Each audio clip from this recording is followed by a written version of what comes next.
Yes, ma'am.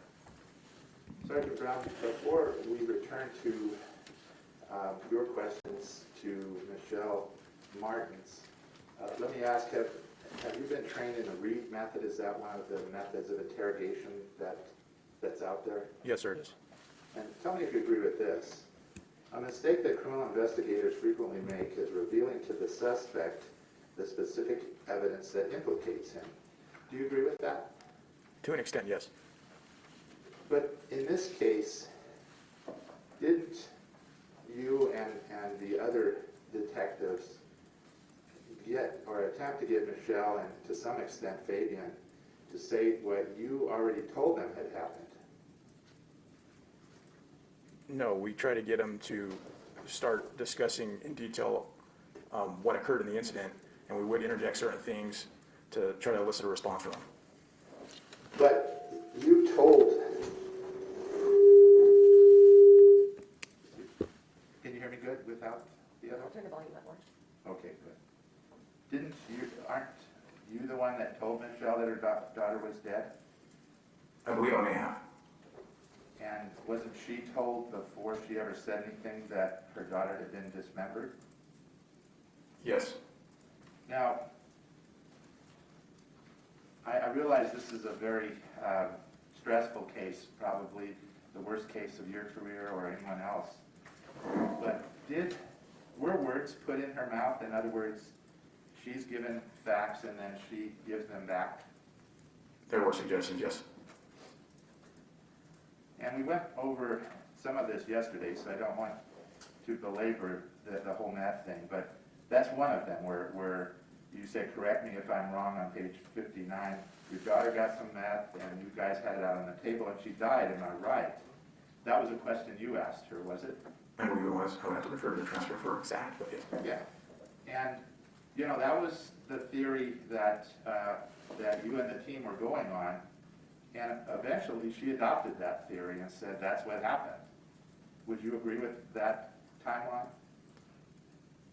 So yes, after I began my first interview, that lasted with Michelle, that lasted like about close to 2 hours, and then we switched with Fabian, and then I went to talk to Jessica. When I came back, that's when everybody was briefing me about this essentially meth scenario. Okay. And did you say on page 44, now this is when she was in the bedroom, before she moved her to the bathroom, or is this when she was in the bathtub? Didn't you introduce to Michelle the notions that Jessica moved the body, that she was in the bathroom, and that she was in the bathtub, before she ever said any of those words? I would have preferred my transcript, but I believe that, yes, those were suggested. And at some point she ran with those suggestions, didn't she? She did.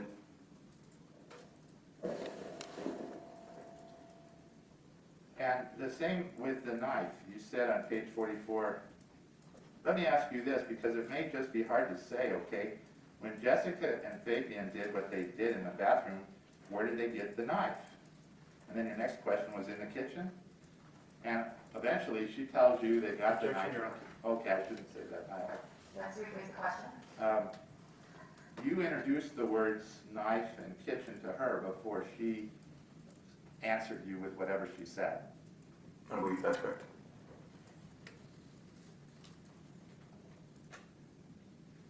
The same as on page 46. You said, how did they cut her up?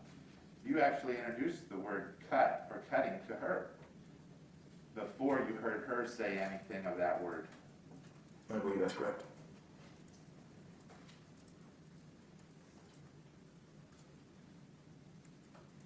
Now, one of the techniques you used is to make her believe that Fabian already said that you know. He told us how she was killed, and he told us that you knew about it. So listener, I'm going to stop. Okay, I understand you were threatened to keep quiet. We just need to know from you, all right, what they told you and what you know about how she was killed. You said that to her, right? Yes, sir. But the truth is, Fabian hadn't said anything like that. You were just hoping by saying, well, Fabian told us this, to see what her reaction would be. That's correct. And one of the things you did was turn her against Fabian so that she would implicate him. Hopefully truthfully, but you're turning her against Fabian, aren't you? That was a technique. So on page 50 you say, I can't imagine how you feel. I mean, I'm hurting inside. I want to rectify you, get this situation rectified as best as possible. I know we're never going to bring her back, but we need to get the people responsible for this, okay? So Fabian's like, I didn't do nothing to do this, but we know he's lying. You know he's lying. Did you ask her those questions? I believe on that. Now, with hindsight, have you considered the psychological impact to Michelle of the death of her child and the dismemberment and everything else that may have put her in a bad mental state? I'm sure she was fairly, well, it was hard to determine how she felt at the time about her daughter.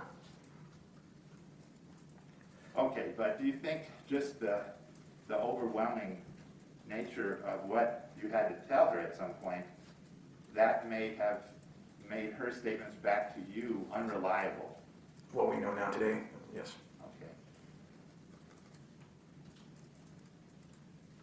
And so you asked her on 55, don't you want the person responsible for this arrested? You asked that question. Yes. And the next page, we know that you know what they did to kill your daughter. You told her that, right? And you're shaking Yes, sir. your head yes. But really, you didn't know what they did. You were trying to find out from Michelle. That's correct. Now, page 61, you asked, now is your time to just open up because Fabian already told me what they did, what she did and what he did, and I need you to tell me what you observed and what they told you had happened, okay? I mean, does it make sense to look at and say, okay, why is she on top of my daughter, right? That doesn't make sense. Do you remember that question, that statement by you? I would have to refer my transcript. All right, but here you're telling her, and it seems like you went back and forth. At some point you say, well, he's not admitting anything, but at other times like this, you say that he's already told you what they did. Did you go back and forth with her? I did. Again, it's another technique to, if you have multiple individuals that you're looking at, to go in one and say, hey, this individual's, explaining that you're involved in this way, is this true? Or, this individual saying he's not involved, is this true? Vice versa. To see if, essentially, it would flip on each other. Now, one of the problems, perhaps, in this interrogation is you didn't have a clear timeline yet of what happened when. Would you agree with me? I would say, so clear timeline as far as when the murder and everything happened, correct. We, based off of our canvas, multiple individuals believe that they heard a struggle between 3:40 and 4 a.m. And so that's where we were that's the timeline that we knew that potentially that struggle that they were talking about occurred. Okay. And that might explain when you asked the question, when did you and Fabian go to his brother's house to buy some weed? When was that? Was that before this or after? Do you remember asking a question like that? Yes, sir. So you weren't sure if the murder happened before they left to his family's house or after? At the time, we believed that it occurred that evening. I was asking that question to get more detail as to, what was happening before and what were you guys were doing. All right, so on page 77 you say, just so we're clear, you know that Victoria was dead, right? And then you and Fabian left for a little bit to go to his brother's house, is that correct? Then at what time does Jessica carry your daughter down the stairs? Is this before or after they cut her up? I don't believe that's accurate. We didn't know when she was dead. Well, let's look at page 77. I don't have, is this Michelle's transcript? Oh, okay, yeah, you don't have I don't that have one. All right. Well, I guess my question is, do you remember at all, your initial focus is that the murder and the cutting up happened when the neighbors heard something. That's what you just said. Yes, that's what we were under the assumption of. But it sounds like there's, at least some of the time, you're exploring with her the notion that that Victoria was killed and cut up before they left to his brother's house to buy some weed. I don't believe she was killed and cut up before that. And I No, wouldn't, I mean, I don't believe I was even exploring that. Okay. It was a question of just trying to get details as to what they were doing and maybe, what she knew at the time. Do you remember this question shortly before you left? Because at some point you take a break, you leave to go see Fabian and the others stay there. Yes, sir. Did you say after you guys cut the arms off of Victoria, cut her leg off and wrapped her up in a blanket and put her in the bathtub, right? Then you went in and made dinner, and what did Jessica and Fabian do? Remember that question? I believe so. So there's a lot of information that she's given to suggest she knew what was going on that were given by you to her. Is that true? That is true. And doesn't that kind of go against what Reed says is don't give your suspect information. You want to hear the information from her. That's correct, but to a point, that's true. But if you're talking to someone and they just essentially don't give you details of the incident that you believe happened, it is a technique to interject certain things to see if they, if they recognize that, if it's true, to see how they respond to it. So, I mean, it was frustrating because you're getting someone who says they don't know anything, and you've got all of this information. So you're trying a different technique to see how they'll respond when you tell them these things, Yes. right? But there is a downside to that, as this case proves, is that there are times if the person is unstable in one form or another, and you and I, we're not in the psychology business, but there's a danger that they can parrot back to you your own theories. Yeah, she did latch on to certain things and then did repeat them back to us. Yes. Okay. Let's go to the defendant's interrogation. Yes, sir. And I know you have that there.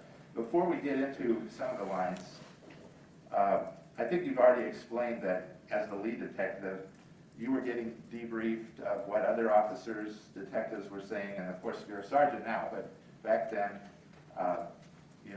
what's Michelle saying? And that's part of the technique, is you separate people that you think might both be involved and see if you can play one off from the other. Yes, sir. Now, when did his interrogation start? When did Fabian Gonzales? I believe it was sometime 1 in the afternoon, a little after 1. About 1? Right. And it went on till 10 p.m. almost on the nose. Yes. But there were breaks in there. It wasn't all 9 hours. It was more like 8 hours of questions. Do you agree? Yes, there were breaks. There were given opportunities to eat, go to the bathroom, such. Now, you testified that the reason he was still in his shorts was that it was evidence. That's what he was wearing, and you needed to tag that into evidence. Is that what you were saying yesterday? Yes, sir. We were going to end up collecting his clothing and have his hands swabbed. And Right. DNA. But couldn't you have done that somewhere between 1 and 10 p.m. Where he's not, sitting half naked? How many detectives went in and out? Do you know? There were several. 6 or more? Would you agree? Something like In that? between, yes, in between. In between, not all at once. You'd Right. have Detective Akata in there, and Gunterman, and Shook, yourself, Yes, sir. Juarez. Yes, sir. Now, the snippets that we saw yesterday were not presented in order, were they? No. So some farther back were presented first, and so we're not really seeing a progression of what he tells you, but rather non-chronological. Would you agree with that? To a point, yes. I believe the last one was his last statement where he said, essentially, I was afraid, that's why I lied to you. Okay, that last one was the last snippet, is what you're saying. Yes. But some of the others are out of order. Yes. And much of the information about what happened was given to him before he ever said anything like that. Isn't that true? Yes. I mean, for example, on page 91, Detective Church and Gonnerman talk to one another about, do you want to do the notification, is what Detective Church says. Gonnerman says yes. And then Church says, so here, I'm just going to come out like I told you. I'm going to be honest with you, man to man. Victoria is dead. Sir, I would not joke about that. Unfortunately, there's nothing funny about saying that, and I'm being 100% serious with you, okay? and we're really sorry, to have to tell you this, but did you ever smell smoke? Do you see that on page 91 into 92? Yes, sir, I do. All right, so what is this term notification? Is that something that is part of the technique of interrogation? The term notification? Yeah, because he says, do you want to do the notification? And I hadn't heard that before. What is that? It's essentially notifying him that Victoria was deceased. All right. And again, it's to get a reaction from him. See what their reaction is. Because up until that time, we saw his statement to you at the scene, and up until page 91, there was no mention that Victoria was dead, but at all. Would you agree with that? Yes, sir. And some of the other facts, on 97, Gunterman says she now does not have one attached to her body, and I think that was referring to a leg. Do you see that where she tells him about the dismemberment? Do you have a line? I don't have a line on that one. How about this one? 117, lines 12 to 15. Doesn't Gunterman tell the defendant that neighbors heard the screaming, referring to the leg being sawed off?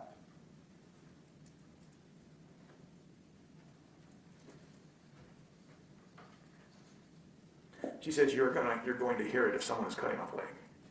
Okay, so she's, and we'll see a little more detail here, but she's suggesting the theory that the murder took place close in time to the domestic violence, where people heard screaming and everything.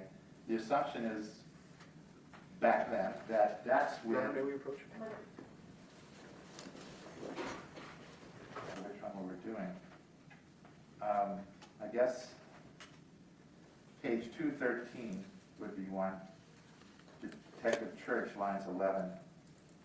Somebody started cutting up the body of a little girl in that room and packing her up in plastic bags. Is that, was that question asked? That was. Okay. And remember Detective Gonnerman, who I believe was in the room before you got there. Is that accurate? Yes, sir. She asked on page 73, to hurt someone like that and the noise that it would make, and a neighbor hearing Victoria screaming, I'm trying to figure out. The neighbors did. They heard her screaming. Did she say or ask that of the defendant? Yes. And did Gonnerman reveal in this question on 97, she now does not have one leg attached to her body? Did she say that? Let's see, it's line 12. Yes, sir, she did say that. All right. And then 3 lines later, Gonterman says, referring to her injuries, they happened over a period of time while you guys were in the apartment. That's what Detective Gonterman asked. Yes, right? sir. Yes, sir. And when you were briefed, you were thinking the same, that they were there when this happened, when the murder happened. Yes, sir. That was your misunderstanding as well. That's correct. Now, Gonterman on page 106 says, I have no doubt in my mind that you and Michelle were in the apartment when Victoria died. I have no doubt in my mind. Was that told to Mr. Gonzales? On page 106? Line 12. I don't see that on page 106. You said Detective Gonnerman? Oh, it's Detective Church, I'm sorry. Okay. Gonnerman was in the room, but Detective Church says, I have no doubt in my mind that you and Michelle were in the apartment. You see that? Yes, sir. Okay. And 4 pages later, we're back to Gonnerman. I didn't see blood in the bedroom. And then 112, there was no blood in the bedroom. And 115, we have 2 other apartments right next to you that are describing sounds that would be exactly from that type of incident. Did Church and Gonnerman say those things? Yes. And that, later on we'll talk a little bit about the grand jury, but that's in part why you testified to the grand jury, that a discrepancy was that he said the fight occurred in the bedroom, but you didn't believe that was to be the case? Based off the information we had at the time, it was a red flag. We couldn't say that it didn't happen, we just didn't know if it actually happened in there. Okay. Well, we'll get back to what you told the grand jury, but did Gunnerman on 116 reveal, line 24, her leg is not really attached to her body anymore? So that was information given by Detective Gonterman to the defendant. That's correct. Which was inaccurate because her leg was still attached. And the next page, 117, there's going to be screaming, and the neighbors heard the screaming before you ran out of the apartment. Gonterman said that, didn't she? Yes, sir.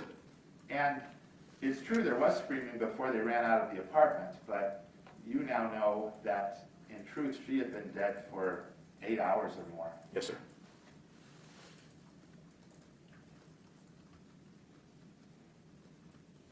On page 121, in response to the fact that the TV was on all night, Detective Gunnerman says, well, the neighbors heard it and it went on for a really long time. Did Detective Gunnerman tell the defendant that the TV was on? She said, well, the neighbors heard it. Objection, it went. Or the TV being on loud? She was talking about the screaming. They were kind of in two different directions, weren't they? She's talking about one thing and he's talking about something else. Objection, Your Honor. What's your objection? It's hearsay. He's talking about hearsay. No, we're clarifying what the two people were talking about. Overruled. So would you agree that sometimes this happens where two people are talking and one's talking about this, and so it didn't refer to something he said, but to what she was talking about? No, that's inaccurate. So right before that, Mr. Gonzales, he did say that the TV was full blast, but then after that he says, I really wish I would have heard it. And then after that, that's when she says, well, the neighbors heard it, and went on for a really long time. So he's referring to, I wish I would have heard the struggle. And then she says, again, well, yes, the neighbors heard the struggle as well. Okay. So actually we're talking about the same thing. They're both talking about the struggle, not the TV being on. Correct. Thank you.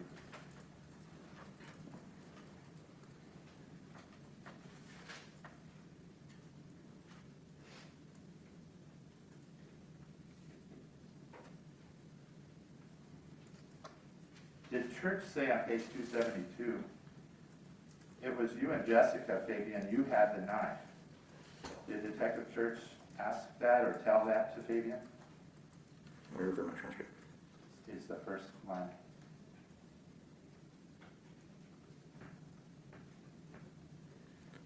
Yes, he said it was you and Jessica, and then later on he does say that you had the knife. Okay. And then the next page, also at the top, Church says, I have somebody in the other room telling me that they watched you cut up a little girl. Did Church say that? Do you have the line Line 1? on 273? I believe so.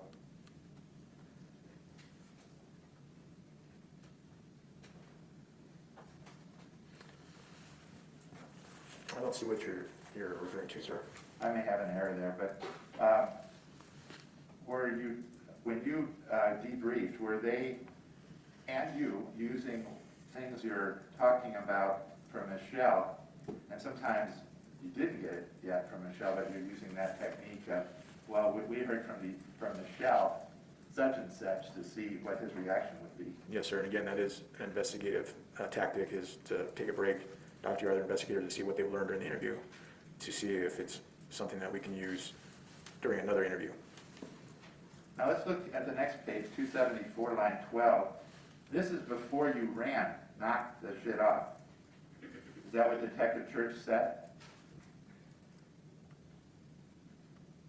Do you have a line, sir? Oh, I see it. 12. Line 12. Yes, sir. That is Detective Church. And this reaction was because you knew that the murder did not happen after he ran for the police. That was not a possibility. Would you agree with that? That she was murdered prior to that? No, that the murder took place after he ran, after he jumped off the balcony. Correct. That's not a possibility. Part of it is because just all of the things that were done would take a long time. Yes, sir. And All right. I think on 280, Detective Church says we've been at this for almost 4 hours. Is that your recollection of the time as well? Yes, sir.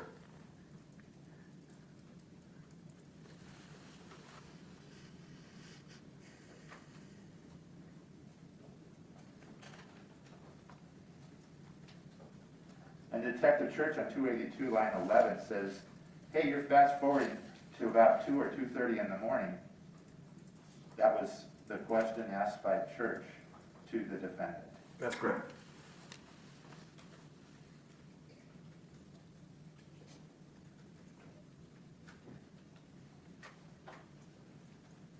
The Detective Church on 284, line 10, say, you were there when Jessica laid on top of Victoria and killed her. Was that asked or told? Yes, sir, that was. And then just a couple of lines down, when she laid face to face with her on the bed and killed her, that was said. That was, sir, yes, sir.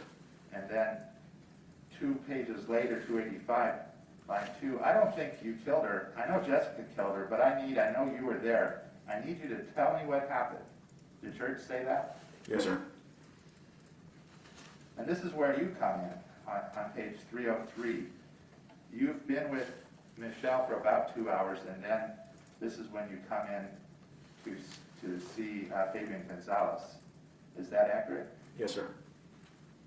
And you say, hold on, you're not telling the truth, all right? You know why? You know why I know that? Because I talked to Michelle. Did you say that to him? I did, sir. And did you say, I know she's telling the truth? It's 304, line 3. Yes, sir. And this, one of the snippets was, the last snippet was actually the third in time. Yes. And that's the snippet where Gunterman said, her limbs are coming off. Isn't that true? I can't remember the snippet that she said that in. Okay, fair enough. Let's look at 304, line 6. This is you. Yeah, we've already talked to Jessica, and we know that you were involved in helping. But this is where it differs, okay? Jessica said that you did participate, but that you participated at your own will, all right, on cut, on dismembering. Hold on, let me finish. Do you remember saying that? Yes, sir. And what you were doing there, now Jessica hadn't said anything. She knew to ask for a lawyer right off the get-go, correct? That's correct. And Fabian, he could have stopped this interview at any time between 1 and 10 and said, I don't want to talk anymore. Couldn't he have? That's correct. And you would have said, all right, we're done. And you would have had to leave it at that. Yes, sir. But you were suggesting that Jessica was telling you that he had helped her. Yes. She didn't actually tell you, well, it wasn't you anymore. I guess it was another detective. That it wasn't until 2018, 2 years after this statement. Is that correct? That's As correct. you understand it? Yes, sir. So you said, the same page, line 23, stop. I know you helped cut her up, but I also know that you guys were threatened, all right? Did you say that to him? Yes, sir, I did. And one of the techniques that you're using is saying, well, just tell me that what you did, you were threatened, and that'll kind of give you an out. But at the same time, you're going to get the person, if they've committed it, to admit, well, okay, yeah, I did it, but I had to. That's correct. Now, did you say on page 314, line 10 and 14, you said the iron, a knife, or the iron? Actually, I'm sorry, you said the iron, and then Gonterman says a knife or the iron.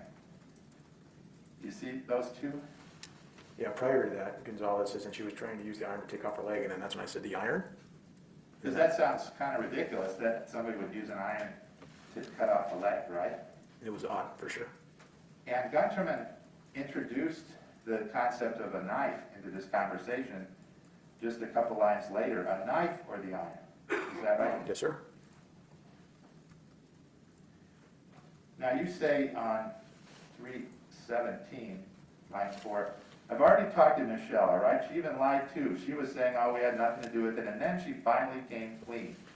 Do you remember 22? Michelle said you cut an arm off. That was Detective Donnerman, but I believe you were in the room. That's correct. Okay, and then you're saying, the next page, 329-12, we went around for almost 2 hours with her. Same thing, I didn't do it, I didn't do it. You remember saying that? Yes, sir. Then you asked, is there any reason why your DNA would be on her arms? Did you ask that? Twice, in fact. You said it there and then the next page. Yes, sir. And then again, the next page. Check her out, and so your DNA will not end up on her at all? Was your question? Yes, sir. And in fact, well, I'm not going to ask that about the DNA. Line 329, line 20. I'm asking you, dude, what did you see Jessica do with the body parts? Did you ask him that? You said line 20? Line 20, page 329. I said yes. I said, what did you see Jessica do with the body parts? Now, at 3:30, you said, you said, I never told you bags. Do you remember that question? Do you have a line? 3:30. Don't have a line. I never told you bags. You thought you were getting new information from him. No, I don't believe so, because on line 7 of page 330, I said that she put them in a bag, so that wouldn't make sense. All right, so you told him bags, not the other way around, right? Yes. Okay.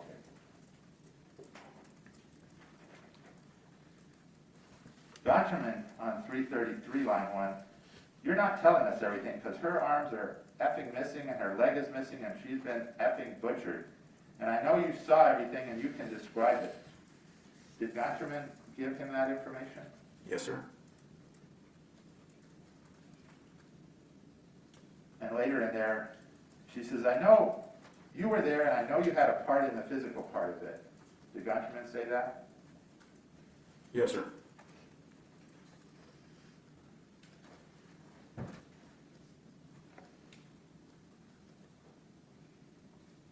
Did Gonterman say on 336, line 20? Let's go forward to 342, line 24. So we're very clear about what happened in the bedroom, what happened in the kitchen. The only thing you're not being very clear about is the part where you guys are in the Victoria's bedroom because you're claiming, oh, I didn't see this and I was in the hallway. Did she say that? Yes, sir. And so what you're trying to clarify is not the domestic violence that occurred in the master bedroom and the living room and the kitchen, but what happened in Victoria's bedroom and what he might have seen in there. That's correct.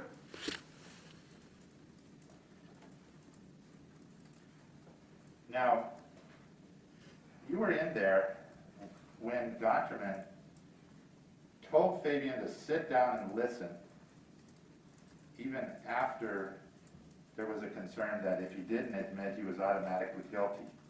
Isn't that true? You have a page? Page 344, line 14.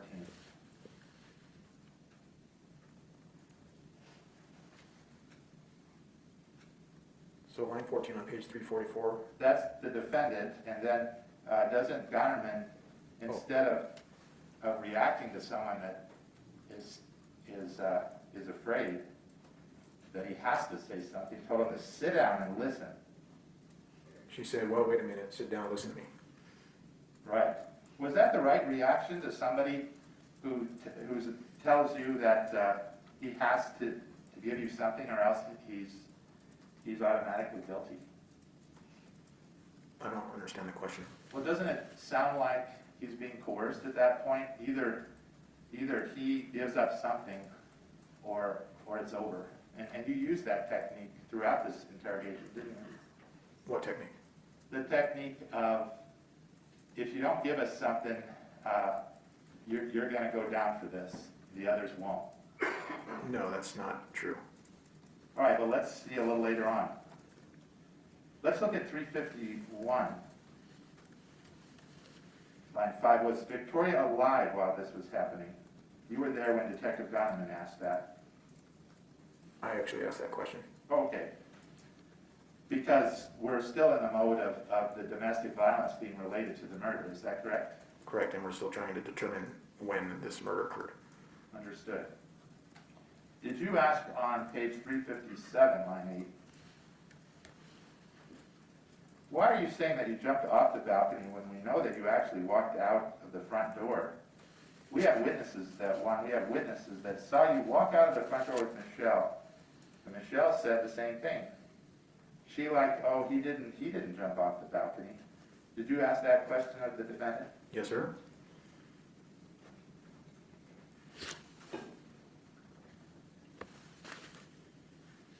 Did you say at 361, I'm done with you right now, and I'm giving you the opportunity one last time to tell me what really happened. If not, then I'm going to leave, and you know, I'm going to do what I have to do. Did you say that? Yes, sir. And 2 pages later, but we know that you participated. She already explained that you did, but there were threats made. You're denying that. Did you say that to him? On what page? That one was page 363, line 18. Yes, sir. And you described the threat on page 372. What's going on right now is Michelle has signed a criminal complaint for you for murder, tampering, and all this stuff. And actually, that was Detective Shook that said that. That's correct.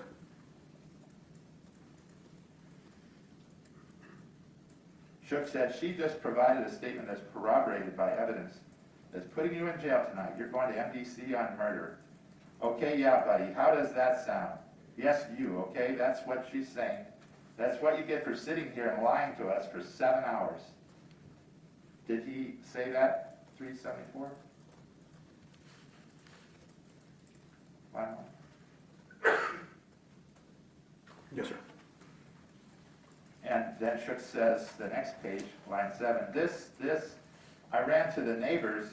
She's actually in there telling me what you did. This happened. You were there, and stuff is matching up, said Detective Shook, didn't he? Yes, sir. And this team was Shook and Juarez that was going through this phase of it, correct? Yes, sir. And you will sit here, page 376, you will sit here and you'll say this thing and that. You fast forward, sir, guess who is getting charged with the homicide? Did Juarez say that to Mr. Gonzales? Yes, sir. 387, why are you so concerned about when Jessica comes in and hits you with the iron? How about this little girl? How about her? Let's talk about that. Did Juarez say that to him? Yes, sir. Page 390, 23. What do you think? We're going to let everybody walk away from here and be like, okay, cool, we'll call you when all the DNA comes back and all the fingerprints are registered? Did Shook say that? Yes, sir.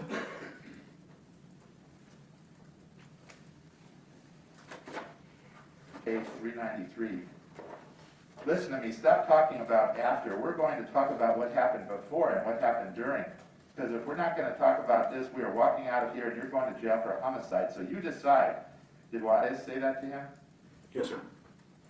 Did Shook interject on the next page, line 16? I don't give an F about an iron or anything else or cigarettes. Did Shook say that? Yes, sir.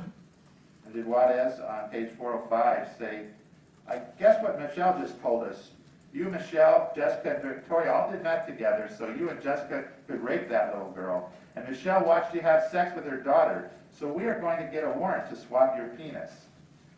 Did Juarez say that to him? Yes, sir. And in fact, you did get a warrant to swab his penis, didn't you? Yes, sir.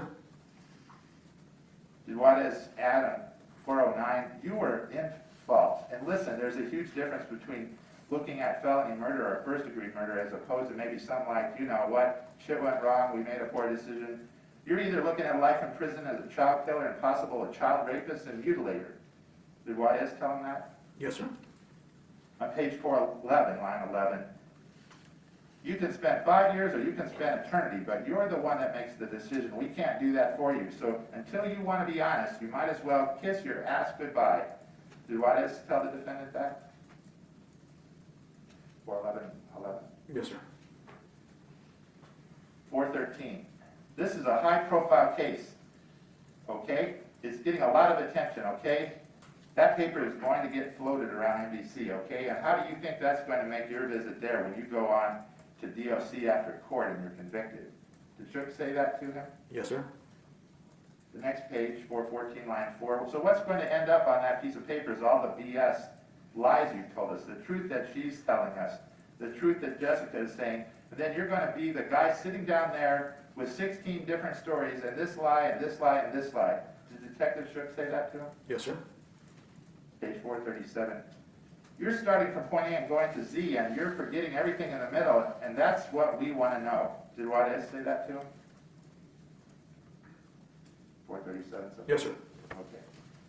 438, top line. But when you're passed by the whole homicide, and that's the reason we're here, I don't want to hear about the rest, said Detective Juarez. Did she? Yes.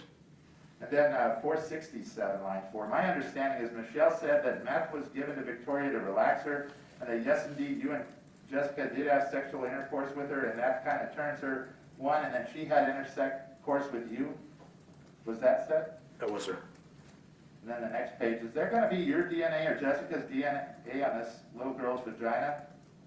And whatever his answer now, if there is, how do you explain that? Was that a question Detective Juarez asked? Yes, sir. On 469, Juarez asks, when the autopsy is performed, if your DNA comes back, you cannot go back. Did he say that? 469:24. Yes, sir. 472:15. Detective Shook said that after you came on her stomach, after you, and then Detective Juarez says, after you ejaculated on her stomach, and then Detective Shook says, yeah. And Detective Juarez says, okay, listen to me real quick. Then Jessica carries her to the bathtub, severs her arm off. Did Detectives Shook and Juarez say that to him? Yes, sir. And then Juarez says, then you guys proceed to clean up the apartment or attempt to, and then you make some tacos, you guys have dinner. Did Juarez say that? Yes, sir.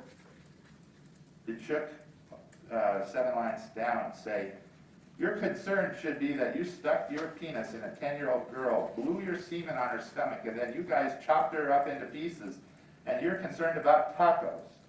Did Detective Shook say that? Yes, sir. On page 475, line 7. Did Detective Shook say, so you're 100% positive that her mother, the mother of a 10-year-old that's cut up into pieces, is sitting there telling us that she goes on to Fishbowl looking for people like you to go over and smoke meth and fuck her daughter so she can get off watching that shit and then fuck her. This woman is making this stuff all up, right? And no scientific evidence is going to come back. There's not going to be any of your semen on her stomach. Her vagina is not going to be torn up from having sex from an adult male. All of this stuff is just a freaking miraculous lie, and she was chopped up into pieces and you didn't see a thing, and you just got beat over the head with an iron. That's your story? Was that what Detective Shook said? Yes. And then the next page. Does it bother you more that she's saying that you had sex with this little girl, or does it bother you more that she is saying you helped kill this little girl and dismember her? Did Detective Juarez ask that of the defendant? Yes, sir. Did he ask on the next page, you need to explain why this little girl's DNA is going to be on you. Her blood is going to be on you. Did Detective Juarez say that? Yes, sir. Did he say on page 479, you're telling me lies, and we have evidence to prove it, and all this is going to make you look like a monster. Did Juarez say that? Yes, sir. Okay. 482, line 4. I know that when you met Michelle, you began to have sexual relations with Victoria, and this is how I know. You guys would get high on meth, and that you would have sex with her, and hold on, because Michelle says she enjoys watching it. Hold on. I don't want to hear lies, okay? So here's the deal. This is what happened. You guys get her high. Jessica has already talked to Inaudible, and their stories are the same, okay? Was that asked of the defendant? Yes, that was Detective Okada. By Okada. Is that a he or she on Okada's? Is it she? It's a she. Did she also say, line 20, so you guys take her in the room, her room, you get her high, you have sex with her, and Jessica is holding her down, and Michelle is watching, but this time something goes wrong. Look, I don't think you're a bad dude. Did Okada say that? Yes, sir. Did she ask on 483, line 18, why would your semen be on her stomach? Was that asked by Detective Okada? Line 18, yes. 20. And then line 24, same page. Answer my question. Why would your semen be on the stomach of a 10-year-old little girl? Because there's how many people in the house? 4. Victoria, she's dead. Mom, Michelle, Jessica. None of them are males. Whose male semen was found on Victoria's stomach? There's only one male in the house. Did Detective Okada say that? Yes, sir. Did you say at page 485, Michelle finds men that will have sex with her children because it turns her on? Was that said? Do you have a line? 485 line 3? Yes, sir. Okay. And then same page line 7. In whether the defendant should have thought that Victoria was a normal girl. No, you didn't, because you've been having sex with her daughter for almost a month. Did Okada say that? Yes, sir. And did she also say on line 21 of that page, it's very sad that both Michelle and your cousin Jessica came clean. And I'm going to tell you right now, it doesn't look any better for them because of what they did. But the one person that is going to get hosed in this case is you, because you're a liar. Did Okada say that? Yes, sir. 485? Yes, sir. Did Okada say, not only did you do it, but we have proof that you did it? Did you say that? Yes, sir. Did she say on 46, we wouldn't be here if we didn't? Come on. Did she say that? What page? 46 line 8. Yes, sir.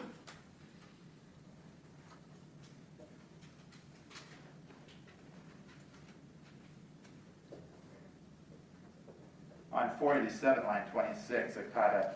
Okay, so how did she get semen on her stomach? It's a very simple question. You were the only male there. Did Okada ask that question? Yes, sir. On 499 line 9, did Okada say, let me ask you a straightforward question, okay? After you guys got Victoria high, don't give me the, oh my gosh, I'm so shocked look, okay? You need to listen to what I'm saying. After you got her high and Jessica was holding her down, where were you guys? What room were you in? Did Okada say that? Yes, sir. Did she also say in the next page at the top, no you weren't, because not only did you have sex with Victoria, but 20 minutes after you had sex with Michelle. You know how I know that? Because Jessica, because of Michelle, both said it. Did Okada say that? Yes, sir. On 505, there's a couple more. Line 6, we have enough evidence. We have enough probable cause to believe you were involved in this homicide, okay? We have enough. That's why we've been here for 7, 8, 9 hours. We have enough. Did Juarez say that while Okada was in the room? Yes, sir.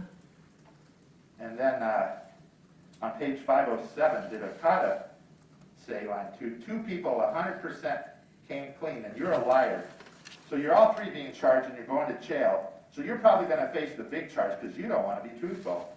They might get a littler sentence because they were honest, okay? But you're going to be the one that looks like the monster. You're going to be the one that looks like the liar in front of all of these jurors, in front of all the news media that's going to be there when your ass is sitting there in court because you chose to lie to us when we gave you every opportunity in the world. Did she say that? Yes, sir.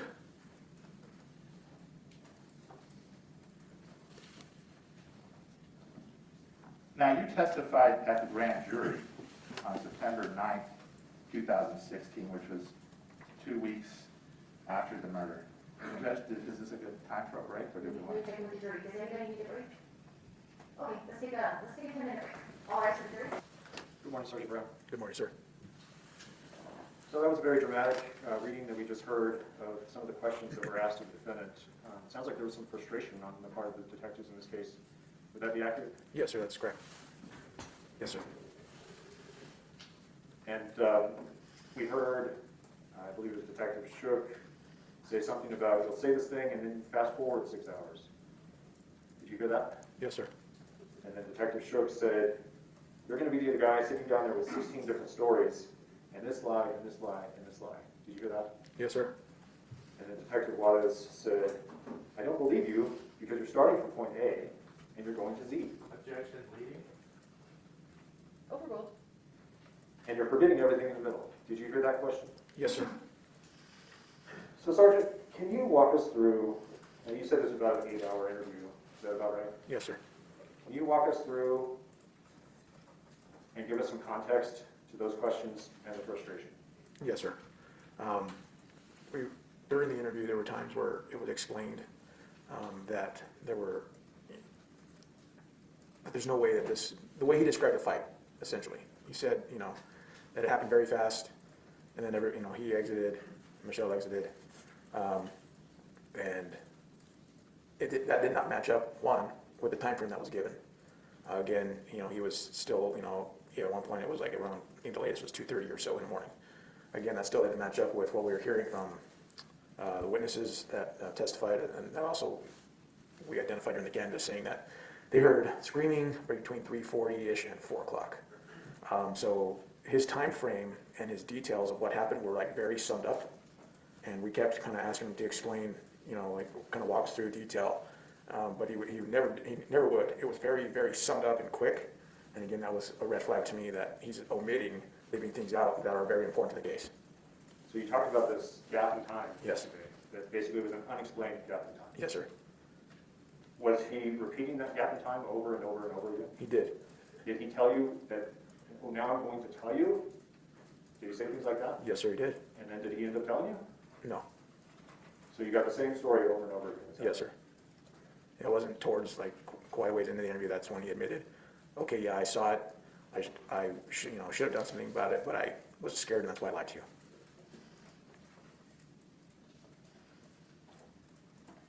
Now, a lot of the frustration we heard there at the end, in particular, came from Detectives Shook, Juarez, and Okada. Is that right? Yes, sir. Now, Detective Shook came in to the interview. If you check the transcript, the deputy, Detectives Shook and Juarez came in at page 368. Is that right? Yes, sir. And the questions that Mr. Aarons was reading from Detective Okada came later than that? That's correct, sir. Now, yesterday, we heard several statements from the defendant. Yes, sir.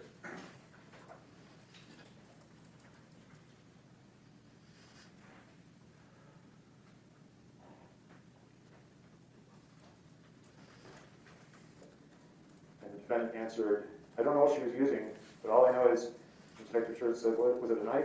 And the defendant said, I think. And he said, she might have had a knife. She might have had a knife. It was one of the ones from the kitchen. Yes, sir. What page was that on?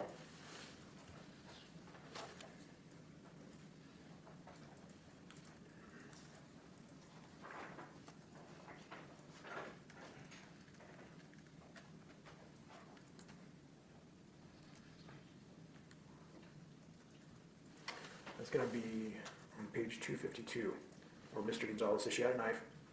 It was one of the ones from the kitchen. So it's very specific that it was from the kitchen and not anywhere else in the house. So that's long before Detective Shook and Juarez and Detective Okada even entered the room. Is that right? That's correct. Now, when is the first mention of a murder charge in the interview?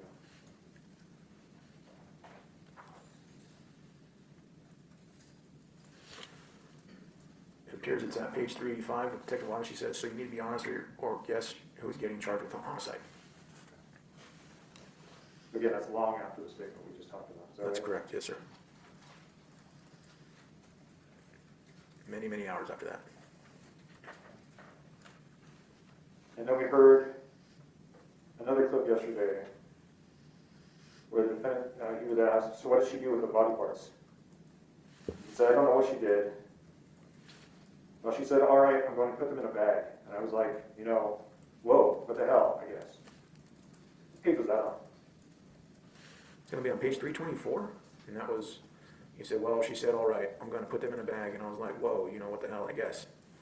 And you said Detective Shook and Juarez did not come in until page 368, is that right? That's correct. And then we heard another clip.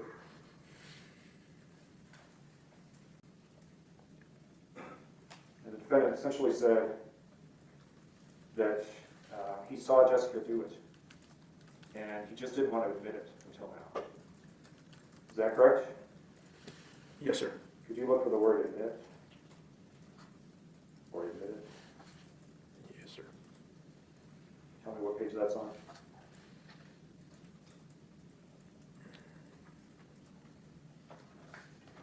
Do you have the exact phrase I can search? There's quite a few in bids. Okay. Let me give you something that's a little more unique. I seen Jessica do it.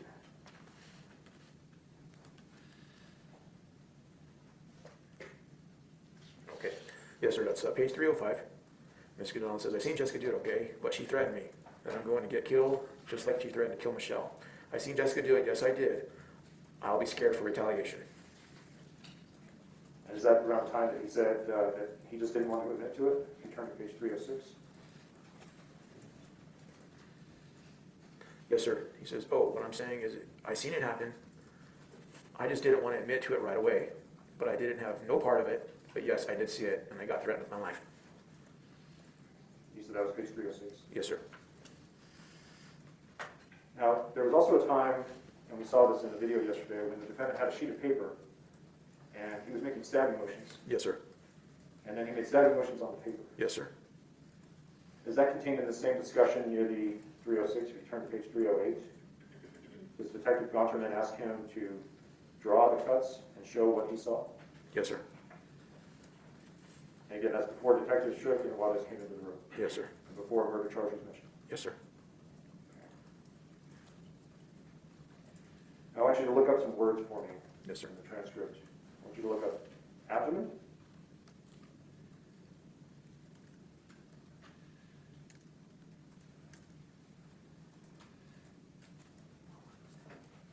Okay. organ, Okay. heart,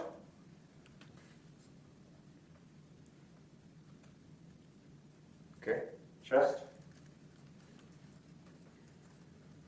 Okay. stomach,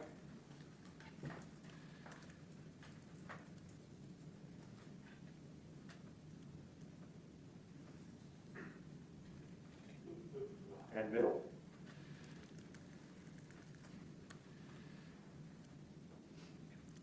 Okay. Now, of all of those words, what is the only word to appear in the transcript? Middle. And who said Jessica was cutting in the middle? Fabian Gonzales. So was that suggested to him in any way? No. Now, in fact, he didn't change anything he said after Detective Shook and Detective Waters came in the room, did he? That's correct. So he wasn't pressured to say anything. Correct. And did you find this defendant to be suggestible? No, sir. You mentioned that there was, I believe it was Detective Gonterman said that the Victoria's leg had been chopped off, and she was wrong about that. That's correct. Did the defendant say anything about her leg being chopped off? No, sir. Did he adopt that wrong statement? No, sir.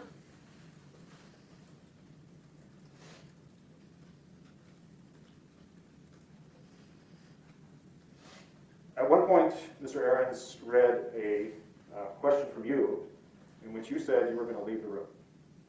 Yes. Is that a threat? No.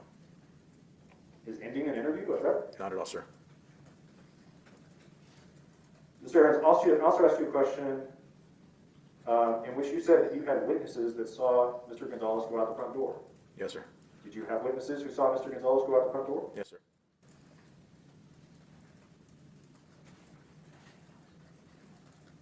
You heard Mr. Ahrens read a question in which Detective Gonterman said, sit down and listen. Did Detective Gonterman say anything about if he doesn't talk, he must be guilty? No, sir. I want to talk about just interrogations generally. Yes, sir. Okay? In your experience, when you have a homicide suspect come in for an interview, Yes, sir.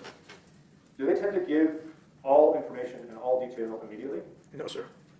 Is it typical to have long interviews? Yes, sir, it is. And is it typical to have interviews in which some details are provided or very few details are provided at the beginning, and over the course of the interview, additional details start to be revealed? Yes, sir, that is correct. And so in your experience, is it easier for subjects to admit to small things before they admit to big things? Yes, sir, it is.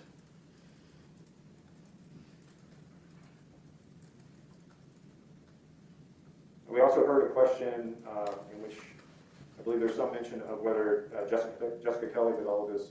Did you think Jessica Kelley did all of this at the time? No, sir. Was that similar to the interrogation technique that you told us about yesterday in terms of Giving someone an out? Yes, sir. Who introduced the idea of Jessica coming down the stairs? That was Fabian Gonzales And when did he do that? during the initial interview. Didn't he even interrupt you and say, before I talk about the fight, I want to talk about the stairs? Yes, sir, he did.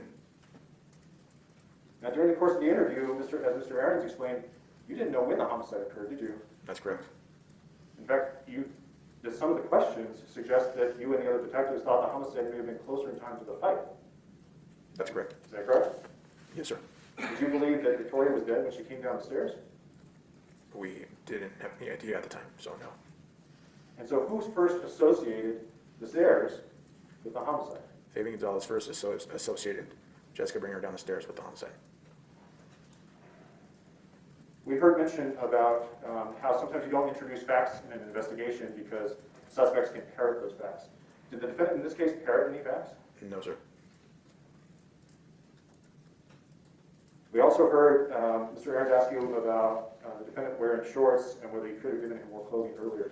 Did he ever ask for more clothing? No, sir, he did not. Were those the clothes that he chose to wear? Yes, sir. And then Mr. Aaron also asked you about whether the clips were played out of order. So let me ask you, did the defendant ever give you a linear story? Not once ever during the interview. We also heard Mr. Aaron ask about the notification. Yes, sir. Now, in the interview, the defendant admitted to you that he knew Victoria was dead. Is that right? Yes. In fact, he referred to her as the body. Yes, sir. Yes, sir. So was he notified that she was dead? After that, Or did he know that she was dead? he was told eventually during the interview, yes. Let me ask it this way. When he was notified by the detectives that she was dead, do you know whether or not he already knew she was dead? At the time, no. And based on his later admission to you? Yes.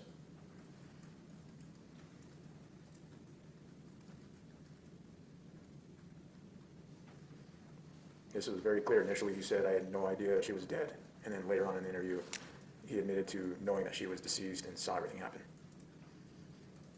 I'm going to play the clip again for you just so you can see the action here. Yes, sir. Your Honor, may I play with the captions? Any objection? Yes, Your Honor. May we approach? Come on up.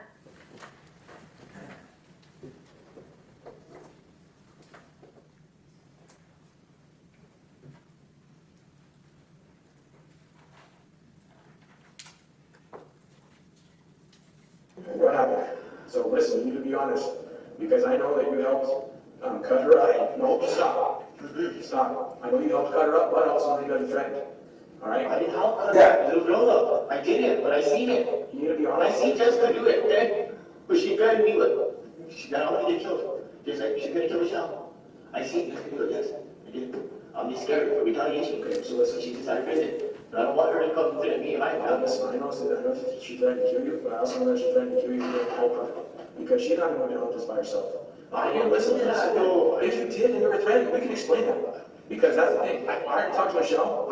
Stop. You've already lied about a lot of stuff, and now you're admitting to it. What I'm saying is I seen it happen. I just didn't admit it right away. But I didn't have no part of it. But yes, I did see it.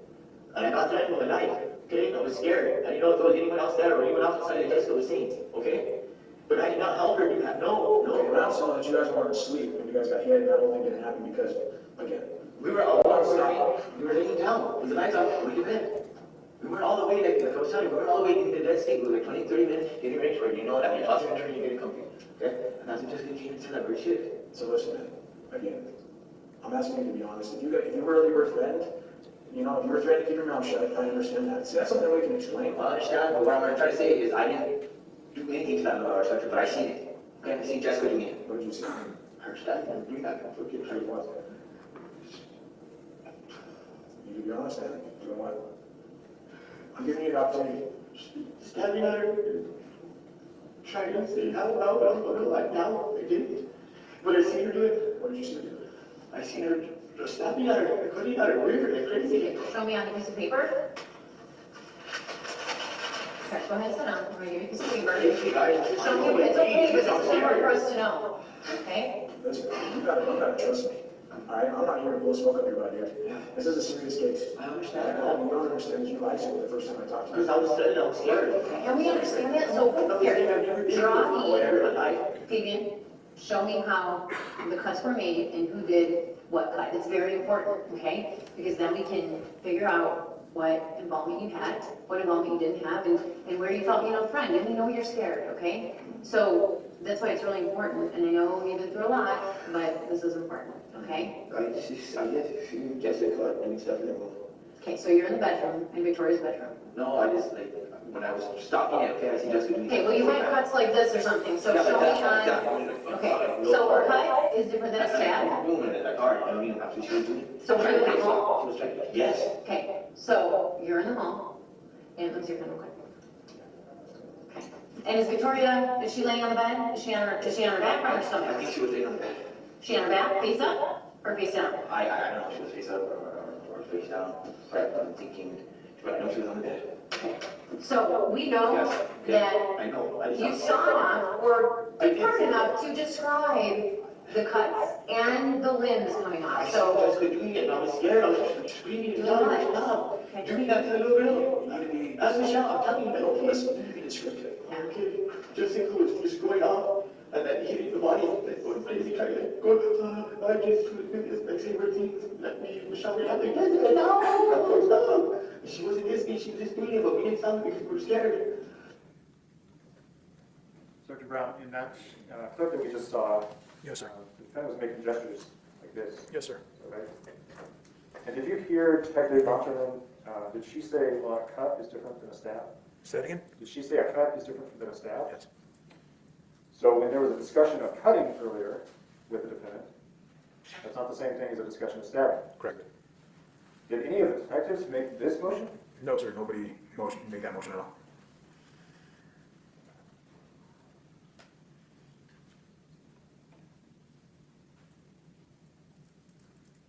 Now, there was some discussion of Michelle Martens' interview. Yes, sir.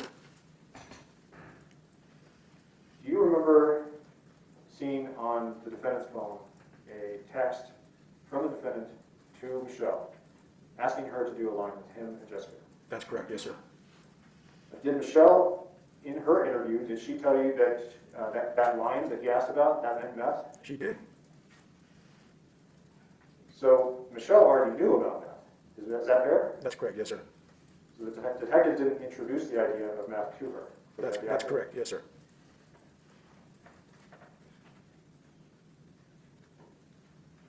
Now, we also heard Mr. Ahrens call her in an interview a false confession. Yes, sir. Was everything she said false? No. When she told you that the defendant asked her to do a line of meth with him, was that true or false? That was accurate, sir. Did she provide a number of different statements that matched the evidence? Yes, sir.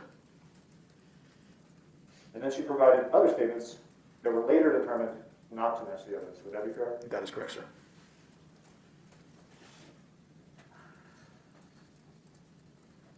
We heard questions about Michelle being in a traumatized state. Do you often interview suspects following a homicide after a traumatic event? Yes, sir. Is that sort of the nature of a homicide? Yes, sir, it is. Does that prevent them from providing voluntary or truthful statements? No, sir. Would it be fair to describe Michelle as unique? Yes, sir. What happened in her interview? Have you had that happen in other interviews before? No, sir. And when it was determined that the evidence did not match her statements, who hired a nationally renowned psychiatrist to examine Michelle? The district attorney's office. And after that examination, who modified the charges against all defendants to match the evidence? The district attorney's office. In that clip that we just watched, Sergeant Brown, you said be honest. Yes, sir. Is your goal in an interview to get a confession, or is it to get a truthful statement? It's to get a truthful statement, sir.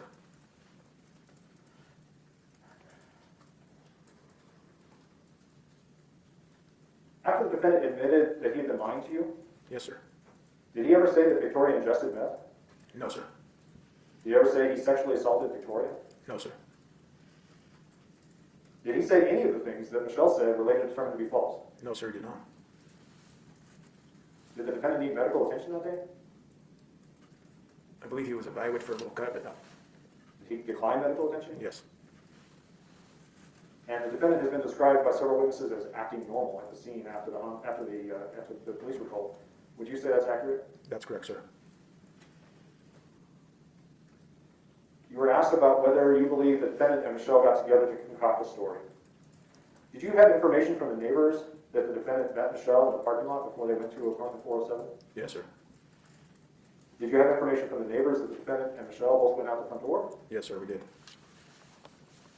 Did Michelle and the defendant both use the word fishy to describe Jessica's paranoid behavior? Yes, sir, they did.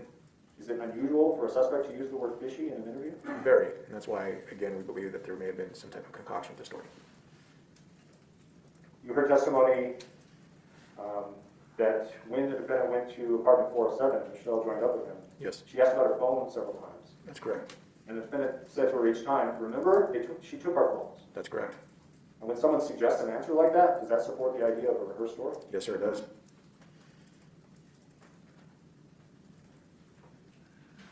Do you use crime scene tape and have the crime van come out to a simple domestic battery? No, sir. Is it reasonable for anyone to think that? No, sir.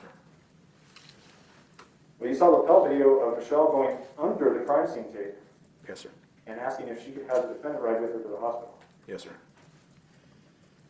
And you also talked to us about the defendant being more concerned about talking to Michelle than he was about what happened to Victoria. That's correct. So, Sergeant Brown, in the context of what you were dealing with, Yes, sir. did Michelle's behavior and the defendant's behavior indicate that they had rehearsed the story? Yes, sir, was the indication that I believed. Did the defendant tell you about another instance of trying to control her when he told her about, and we heard it on the clip yesterday, when he told her, or threatened or warned Michelle that she better not talk about his drug dealing brother? Yes, sir.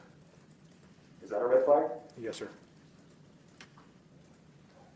Let me ask you, are you the only detective who uses the tactic of lying to a suspect to try to elicit a truthful confession? No, sir. Are you the only detective who uses statements that may or may not have been made by a co-defendant as a means to elicit a truthful confession? No, sir. Are those standard interview techniques? Yes, sir, they are.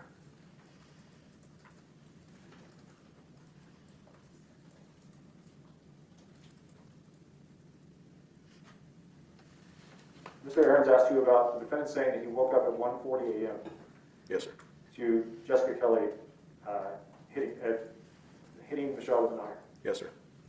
And he suggested, well, maybe that's like the night before when he was wrong about the time. That's correct. Why did the defendant think it was 1:40 a.m.?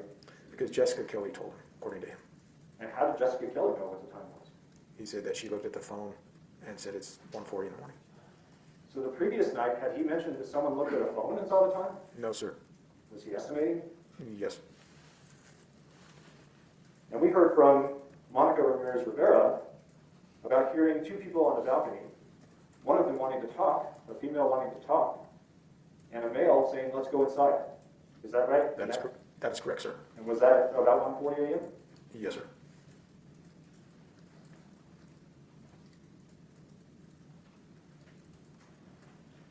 We also heard a discussion from Mr. Aarons about your grand jury testimony. Yes, sir. So let me ask you, when you testified before the grand jury, did you have the benefit of 4 additional years of investigation? No, sir. Did you have phone records? No, sir. Did you have DNA records? No, sir. Did you testify to the best of your knowledge at the time? Yes, sir, I did. Was your testimony truthful? Yes, sir, it was.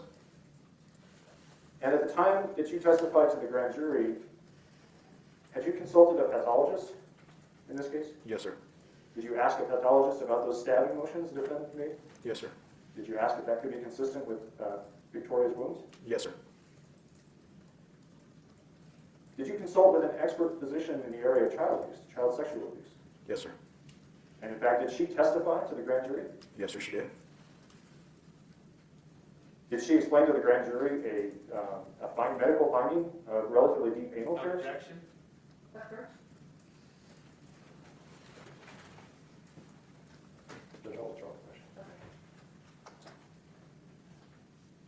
let me ask you, Detective, excuse me, sorry, I apologize. So when you believed that there was a sexual assault that occurred in this case, Yes, sir. was that based only on Michelle Martens' statement? No, sir.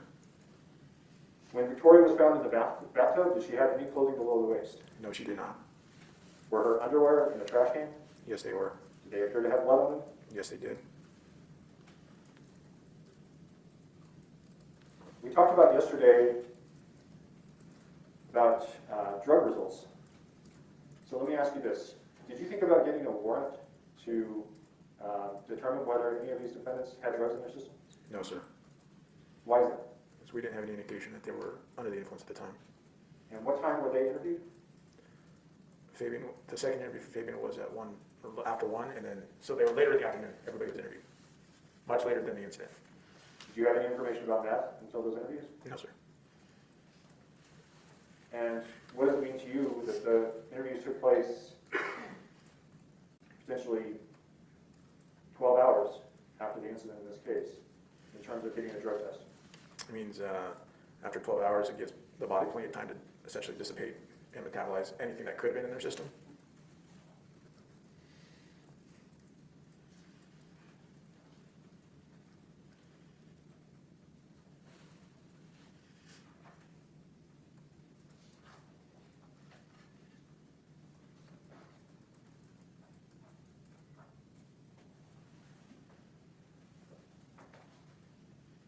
So in terms of your initial impressions at the crime scene, Yes, sir. were those initial impressions based on what you saw at the crime scene and what evidence was available? Yes, sir. And was that impacted by the fact that there had been extensive cleanup in the apartment? Yes, sir. If the crime scene had been more pristine when you arrived, would you have had better information about this case? Probably.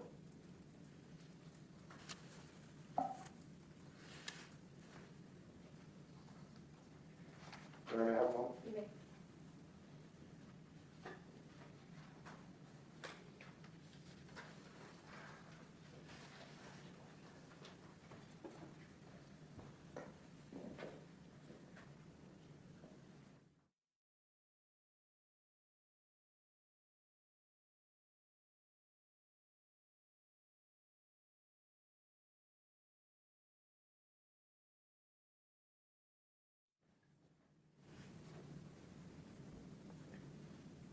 Your Honor, I just have a few more questions, but if we could have a discussion in the jury room, please. For you. Yes, sir. In reference to the defendant's statement and his interview. First, let me apologize. I keep calling you Detective Brown instead of Sergeant Brown. Were you promoted after this case? I was. In 2018. So, Sergeant, we heard Mr. Ahrens ask you, or talk to you about a question that was asked of the defendant in which there was mention of Victoria screaming. Yes. Now, the information that you had from the neighbors, what was that in terms of the screams that were heard? They said that they heard a loud, just loud screaming, and like a loud female screaming. And did you know at that time whether that was Michelle or Victoria? No. Okay.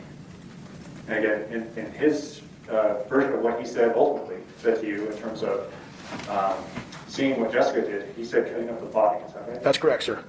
Very specific. I would like to play one other clip for you. This is a fairly short one here.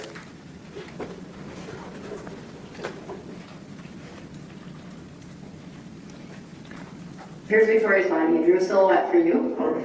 So, and you will do this all the time and show us, okay? Show me where Victoria was stabbed.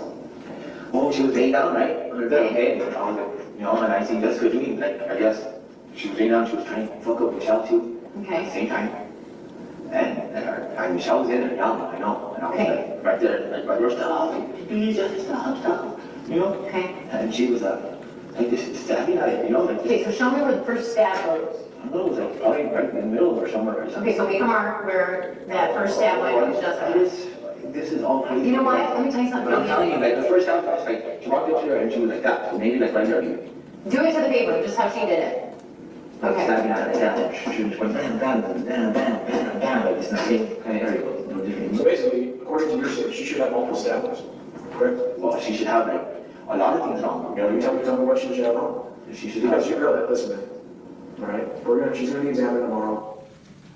So, We were talking earlier about references in the transcript and the reference to middle, and we talked about the word stomach. Now, there are other instances of the word stomach. Yes, sir. Right? Yes, sir. And in fact, Mr. Ahrens read some of those questions about stomach in reference to the belief that there was a sexual assault. Now, before the defendant said middle, was there any reference to stomach in terms of the stabbing? No, sir. And when you watched this clip, was the Detective Gonzales, was she yelling at the defendant? No, sir. It seemed to me that she was trying to say, no, this is okay. Here's a piece of paper, we do this all the time. Is that fair? That's correct. Yes, sir. Is that the kind of tone that she typically uses? Yes, sir. Would you describe her as calm? I would. Yes, sir. So I want to ask you, when you were at the scene and you spoke to the defendant, who first brought up Jessica's convictions? He did. Fabian Gonzales did. And that was after he talked about Jessica Kelley carrying Victoria downstairs, is that right? Yes, sir. When you have multiple, in your experience, when you have multiple suspects in a homicide investigation, is it common for one suspect to blame another suspect? Yes, sir. Is it common for one suspect who's maybe giving you details to minimize their role? Yes, sir. That is completely, that's expected. So you've been sitting here, you listened to the testimony of Jessica Kelley, you heard her say that the defendant did all of the cutting. And then, of course, you heard the defendant's interview in which he said Jessica Kelley did all of the cutting. In your opinion, would this be one of those instances where these defendants are minimizing their own role? Yes, sir. That is true.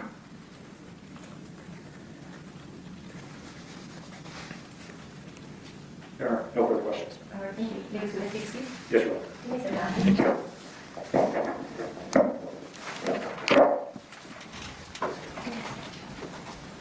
Do you solemnly swear or affirm under penalty of law the testimony you're about to give will be the truth, the whole truth, and nothing but the truth? I do. Thank you. Have a seat. I'm going to have my bailiff read my phone microphone on you, and there's no one to use both microphones. And with the security, go ahead and state your name, please. My name is Jeffrey Smith, Jeffrey, SMITH.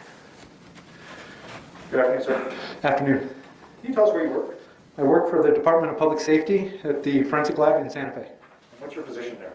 I am a Forensic Scientist 2. My area of expertise is latent print examination. What's your educational background?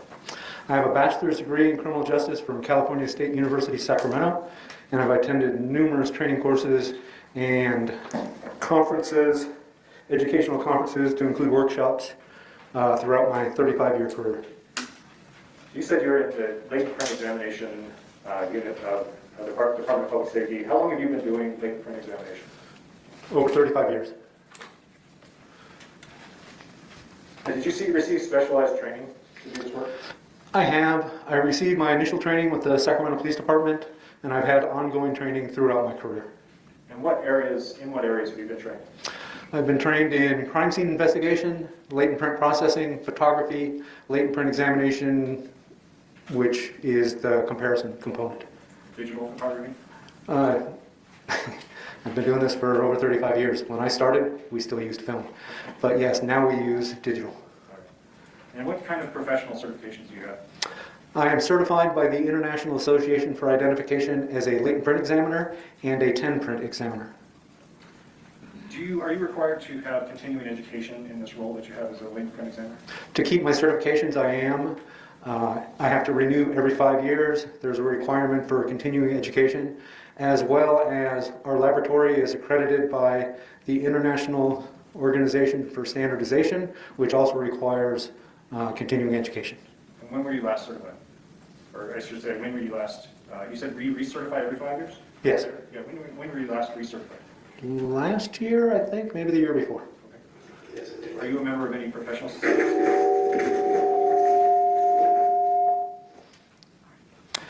I am a member of the International Association for Identification, the parent body, as well as the Rocky Mountain Division of the IAI, and I am a life member of the California Division of the IAI. When did you first start working for the Department of Public Safety? In 2014. Have you worked there continuously since then? I have not. I left in October of 2019. I accepted the position of the latent print supervisor for the Albuquerque Police Department, but due to commute, pandemic, everything else, it was not a good fit, and the Department of Public Safety graciously took me back. Okay, well, let's talk about the Department of Public Safety and the standard operating procedures that the lab has in place to protect quality assurance. Well, every unit has their own standard operating procedures. That is part of the quality system that we are required to have the ISO certification, which covers all of the sections in the lab, not just the latent print section. Okay, and are those procedures, are those compulsory for the lab's accreditation? Yes. Okay, and who is the lab accredited by? The American Association for Laboratory Accreditation, or they go by the acronym A2LA. And are those standard operating procedures, are those also best practices in the profession? Yes. So you talked about the fact that you have a degree in criminal justice. Where did you first become familiar with friction ridge examination? And before I ask that question, is friction ridge examination, is that the same as latent print examination? It is. Okay. So when did you first become familiar with that field? When I was in college, there was a class, I believe it was called Criminal Identification, which the vast component of it had to do with fingerprint comparison, recognition, learning the pattern types, and everything else. It's when I took that class that it's like the aha moment where it came easy to me. I understood what it meant. I actually got an A in the class, which was one of the few that I got. But it was then that I knew this is where I want to take my career and see if I could get a position doing that type of work. Well, in your 35 years in this field, how many latent prints have you processed? Tens of thousands, maybe more. I have no idea. Okay. And how many latent prints have you compared? The same. How many times have you testified as an expert in the field of friction ridge examination or latent print examination? Well, throughout my career, I lost count somewhere along the way. It's in excess of 100, but I have testified as an expert witness in California, Texas, New Mexico, and Colorado, and I've had 2 of my sworn statements accepted in lieu of testimony in the Central Criminal Court of Iraq. At this time, State Law Officer Jeffrey Smith is an expert in latent print examination. No objection? Will be permitted to testify in that capacity. Thank you, Rob. So let's talk about latent prints and get a little bit of background first. How long has the science of latent print examination been practiced? Over 100 years. And what are the qualities of the skin, and particularly the friction-rich skin, that makes them valuable from a forensic point of view? What is important about understanding friction ridge is everybody has it. It forms prior to birth and is permanent, persistent, and unique, and it remains the same on every individual throughout their life prior to birth and till after death and decomposition. Permanent scarring can occur, but your skin regenerates all the time. And even if you have a permanent scar, that scar is going to regenerate in the same position in which it initially happened. And the same thing happens with your friction ridge. While you go through many, many layers of skin in your lifetime, your friction ridge skin, which is found on your hands, palms, fingers, phalanges, or the joints, and on the bottom of your feet, it regenerates in the same manner, the same characteristics that it had from the day you were born. Okay, so you talked about persistence and permanence.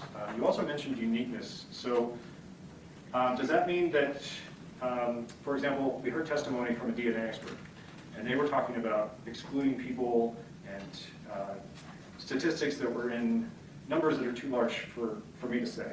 But they also mentioned that DNA can be the same for identical twins. Is that true of latent prints as well?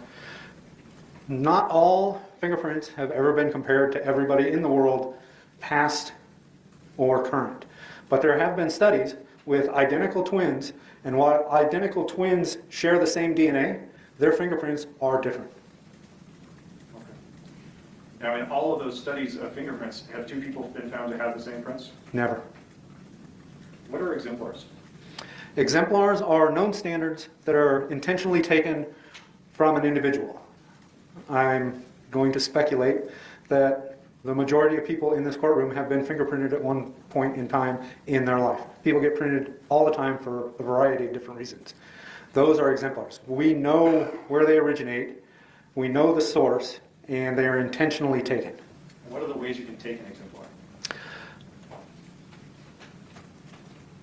It still happens, but not so much anymore. Ink is the most common, but now with the advent of technology, what we call live scan are basically large computer systems that, to simplify, is a very large scanner that we take fingerprints and then we print them out. And what about major case prints? What are those? Major case prints are the intentional collection of all the ridge detail on your fingers, your phalanges or your joints, and your palms. When taking major case prints, we want to record every bit of ridge detail that's on your hands. Now you can include feet in there, but we don't take foot exemplars very often. Okay.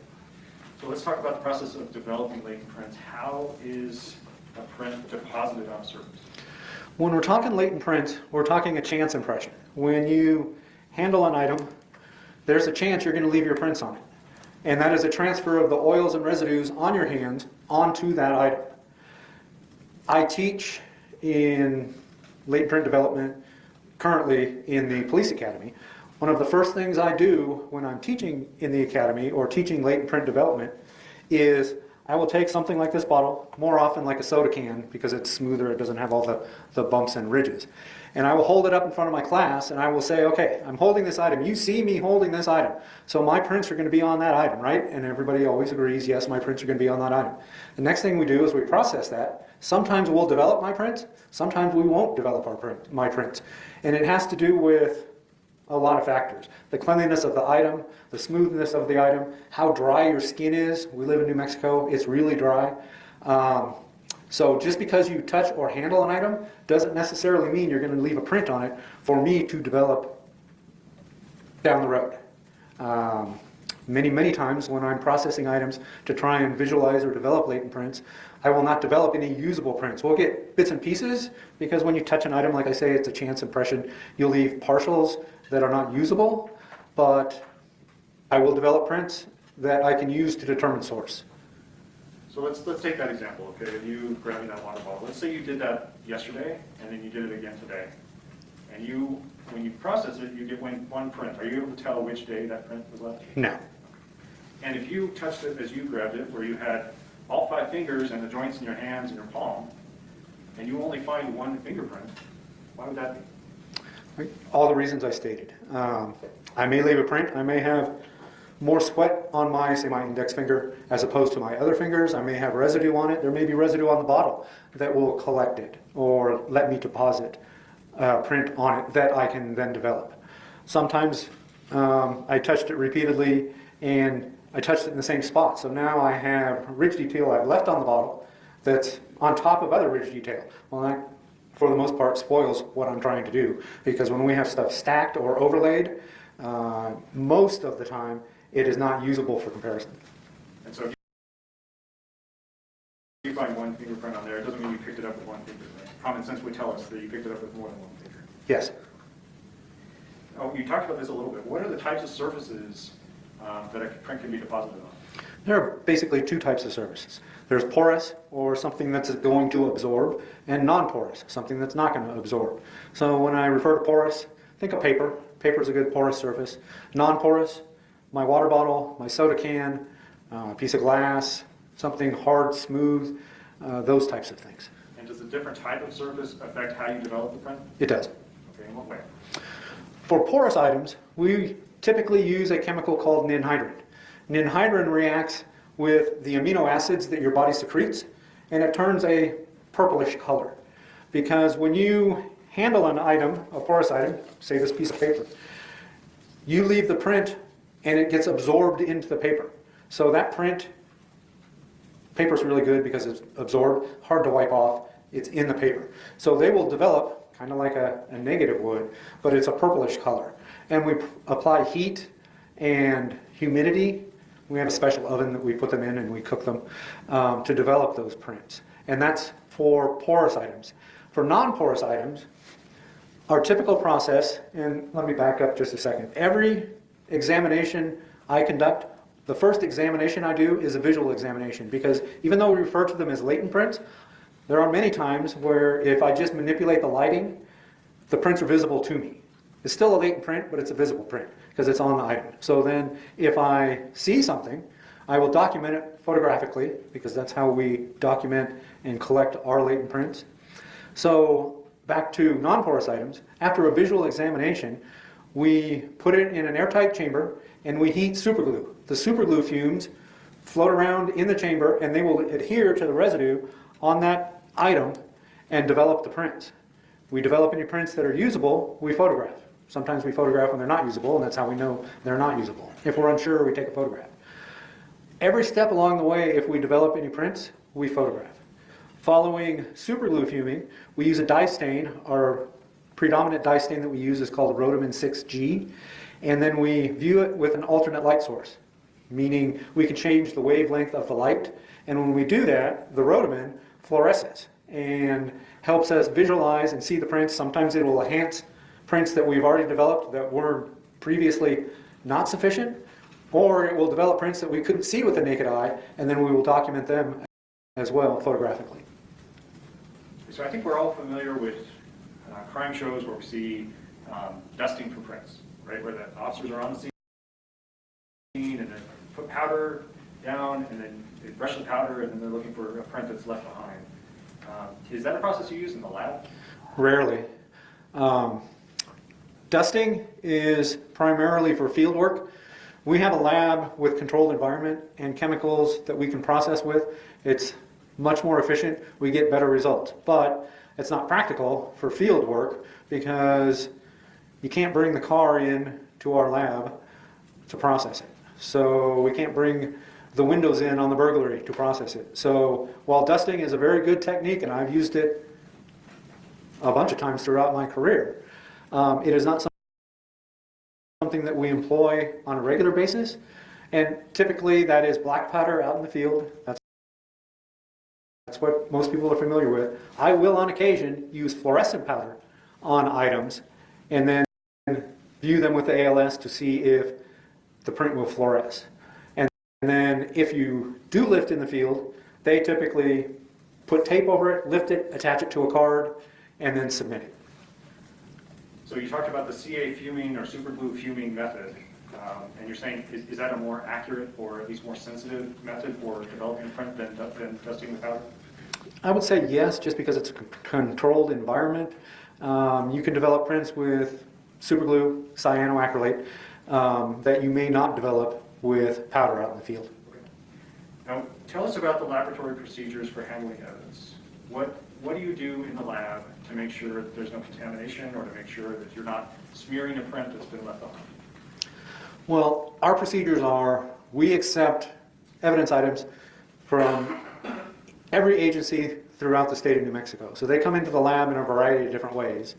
Most times they're hand delivered, but sometimes they're delivered via UPS, FedEx, certified mail, depending on what the item is.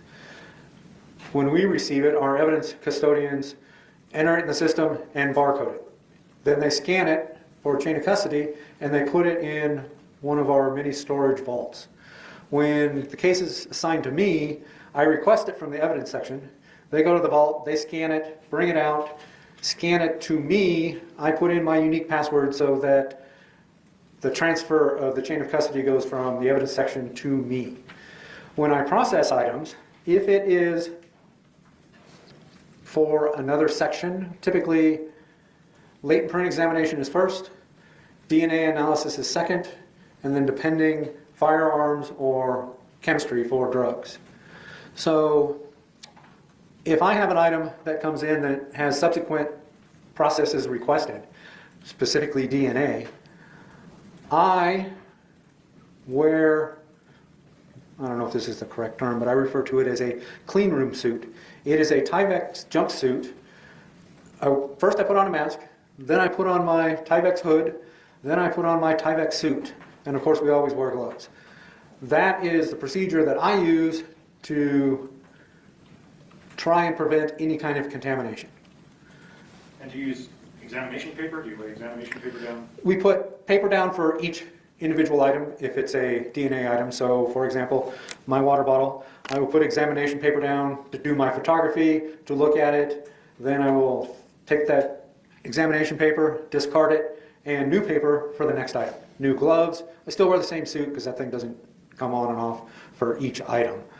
The suit is to prevent me from shedding my DNA onto those particular items. So you touched on this a little bit, but let's talk about chain of custody for the lab. So what's the lab's procedure for chain of custody? Well, like I said a little bit, it comes to us. We document it, make sure the packaging is sealed. If it's not sealed, we have them do remediation to make sure it is sealed. The only time we break a seal before any kind of processing is if it's a firearm, because the firearms guys have to come out and verify that the weapon is safe. So the evidence section will take it in, they will document it, verify the paperwork they're submitting with what they have. They will enter it into our LIMS system, Laboratory Information Management System, and assign it a barcode. Scan the barcode, it's now in our custody, goes to a vault. Scan the barcode, shows that it went from the evidence custodian's custody into the vault, sits in the vault for however long till it's requested. Scanned again, comes out, scanned to the analysis or the analyst who is working on the case. And then particularly,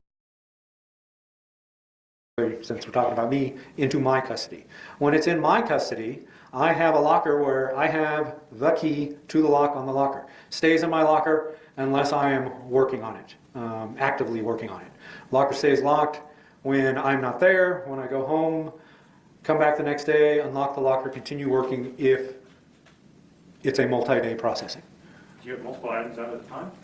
Depending on the case. Now, are you required to document if the packaging is either not sealed or damaged in some way? I am, and I do. That's part of my case notes, as well as I photograph the packaging of the item to show that it was sealed when I got it. That is also part of my case notes. And then when I open it, I photograph the item to show that it is what it is supposed to be, and that's part of my case notes. And is each item barcoded? Yes and no. Yes, each package is barcoded, but sometimes we will receive an item, say item number 1, that contains more than one item. They call it number 1, but if there's more than one thing in there, we will sub-item it, say 1A, 1B, 1C, but it's still, per the submission, one item, so it only gets one barcode. So to answer your question, not every item is barcoded, but every item we receive that is documented that way is barcoded. And how is that tracked in terms of the chain of custody log? In our LIM system, like I said, with the barcode transfers. But if we're sub-iteming, say I open an item 1 and it has 5 things in it, that's just in my case notes where I will sub-item it. I do not sub-item it and then request additional barcodes for each sub-item. Okay. So a few minutes ago, you said your first step is a visual examination. That's correct. What do you do after a visual examination? It depends on what the item is. If it's a porous item, typically an anhydrous, non-porous item, it goes in the superglue fuming chamber. Okay, and then what's the next step? Porous item, once it dries, because an anhydrous applied, it's a liquid. So we apply the liquid to the piece of paper. We can either spray it, depending on how much paper, I will use a paintbrush, let it dry. It goes in the anhydrous oven. That helps facilitate development with the heat and the humidity. It comes out, I will do a visual examination. If I see any developed latent prints, I will scan them. When we have sheets of paper, we use the scanner to document. We don't photograph, just more convenient, time saving. We can still scan at a very high quality to get really good digital images. And then I will mark the item, seal it back up, put it in my locker, give it back to evidence when I'm done. A non-porous item, once it's fumed in the superglue chamber, if I develop any prints, I will photograph them. Then I will apply the dye stain and view it with an ALS. Any enhanced prints, any additional prints, marked and photographed. Item is marked, back in the packaging, back in my locker, back to evidence when I'm done. Thank you. Do you follow a protocol called ACE-V? ACE-V is a protocol, it's a methodology we use for comparison. And so what are the steps? Can you walk us through what A is? And then go through the letters each. ACE-V is an acronym that stands for analysis, comparison, evaluation, and verification. During the analysis phase, we look at the ridge flow to determine, hopefully, what it is. There are 3 basic pattern types in fingerprints. There's a loop. That's where the ridges come in one side, loop around, come back out the other side. There's an arch, which ridges come in from one side, kind of flow over, go out the other side. And there's a whorl. A whorl, W-H-O-R-L, not squirrel, is kind of like a bullseye pattern. It looks kind of like a target. If you think of Target the store where they've got the little bullseye, that's what a whorl looks like. So during analysis, we're looking for that ridge flow to see if we can determine pattern type. To see if we think that print is going to be sufficient for use in comparison. And when we're doing analysis, we're looking for level 1 detail, which is the ridge flow, level 2 detail, which are the individual characteristics that are contained within ridge detail, either pattern type or your palms. Palms sometimes have patterns, sometimes they don't. And there's 3 basic characteristics there. There's an ending ridge goes up, stops. There's a bifurcation, a ridge flows and then splits into 2, and there's a dot. We're looking to see if those ridge characteristics are contained within the ridge detail during the analysis phase. The second is comparison. That's when we're looking at, after we've decided during our analysis phase that I like this ridge detail, I'm going to keep it, I think I can compare it. I can either determine source, make an identification, or I can use it for inclusion or exclusion. And when I say that, that print is not identifiable. I cannot determine source. But that print is a loop. But there's not enough level 2 information in there for me to determine source. But because I know it's a loop, if I'm comparing someone who has no loops, I can exclude them as being the source of that print because there's no possible way they could have made it. So during comparison, I am looking at my latent, my unknown, because I don't know who it belongs to, and my knowns to determine whether or not I can exclude or maybe make an identification. And then I'm going back and forth and I'm looking at the ridge flow to see if it corresponds. I'm looking at the level 2 characteristics and see if there is correspondence in the latent and in the known. And when I say correspondence, for example, I mentioned an ending ridge. I have an ending ridge. I have 2 intervening ridges, and then I have a bifurcation that's facing the left. I'm looking for the repetition of that in the latent print and the correspondence in the latent print to the known print. If I find that correspondence, I move on to the evaluation phase, and that's when I make my conclusion. Is this a source determination, or is this an exclusion? Okay, well, let me stop you there. So what types of conclusions can you draw? I can draw source determination or an identification. I can exclude, or it's inconclusive. And typically inconclusive means I can't exclude, I can't exclude, so it is included. For example, in my example of the loop, the loop's not identifiable, but the person I'm comparing has loops. I can't exclude them, but I can't determine source because it's not identifiable. And then you mentioned the last step is verification. Every comparison conclusion that we do is verified by a second examiner. If I come to the determination that that's a source determination or an identification, that is verified by a second examiner. If I come to the conclusion that that individual is excluded as the source, that is verified. If I come to the conclusion that I can't come to a conclusion, it's inconclusive, that is also verified. And every single conclusion that we report out is verified by a second qualified examiner. Okay, so let's talk about, thank you for the background. Let's talk about this case. Were you assigned, or did you do latent print examination in the investigation of Victoria Martens homicide? I was assigned, and yes, I did. Okay. How many items did you process? I believe 89. I wrote it down. Can I look? You can look, yes. 86. 86. And that is items processed. I had other items, but some of those items were known exemplars, so I didn't count those. Okay. And you told us about the chain of custody and sealing and documenting any damage, all that type of thing. You told us about I believe it's the LIMS system, is that right? Yes, Were all of those procedures followed in this case with respect to all 86 of those items? they were. And we've talked about the CA fuming and the fluorescent dye. Did you say is that rhodamine dye? Rhodamine dye. So let's talk about the process in this case. Did you told us about the ACE-V protocol. Did you apply that protocol to the items in this case? That's comparison. So I processed to develop the prints first. Okay. So you processed and developed the prints and then applied the comparison protocol. I did. Well, let's talk about the individual items that you tested. There are a few items in particular I want to highlight.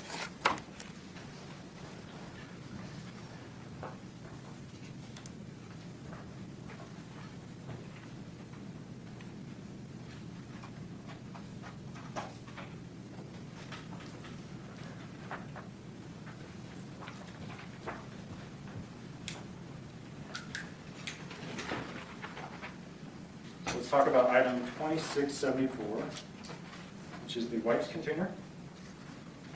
Okay. Did you process that item and then determine whether a comparison could be made? I did. Hold on.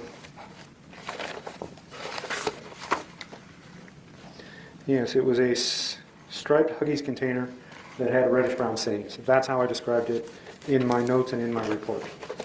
And were you able to develop any latent prints from that item? I was not. Well, can I check my notes real quick? Yes, you can. Okay, I developed ridge detail, but the ridge detail I developed was not sufficient for use in comparison. So let's move to item 1842, which is the laundry basket. Did you develop any prints from that item? I developed ridge detail. I developed one print that was sufficient for inclusion, exclusion only. And where was that print located on that laundry basket? I would have to see a laundry basket because I can't remember. But when we develop a print, we document a print, we mark the item so that when this situation comes up, there's a chance that I can look at it and tell you where it was. Okay. If I show you a photograph of just the laundry basket without your marking, would you be able to tell us, or do you need the marking? I would need the marking. Particularly in this case because to my recollection that laundry basket is white. Would it refresh your recollection? No, it's orange. It's orange. Yes. Okay, so you developed one print, you said? One print that was sufficient for use in comparison, but it was not sufficient to determine source or make an identification. Okay, so it was that exclusion, inclusion analysis that you were talking about earlier? That is correct. Okay. So were you able to include or exclude anyone? Before we get there, let's talk about the standards that you have in this case. What standards did you have? Initially or altogether? Altogether. Altogether, I had major case prints from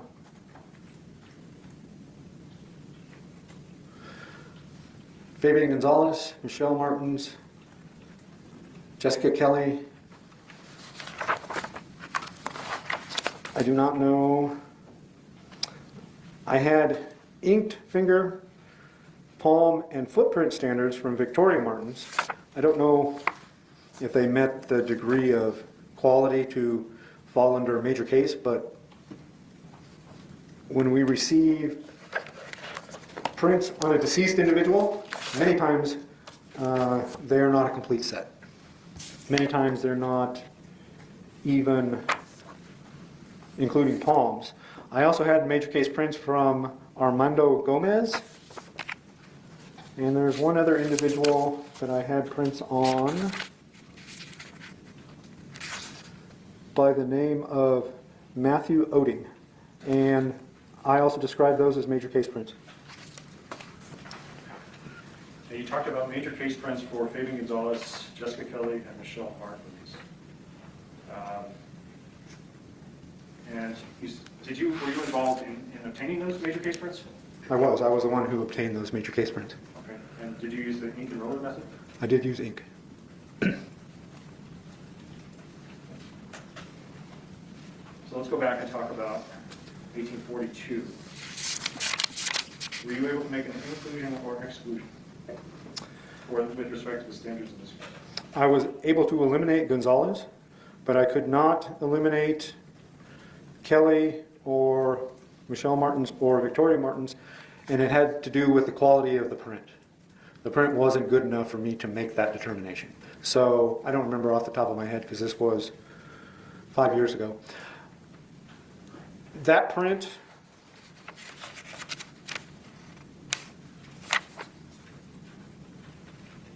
is a right slant loop.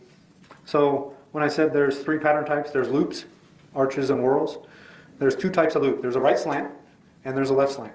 This particular print I knew was a right slant loop, but those 3 individuals that I cannot exclude, they all have right slant loops.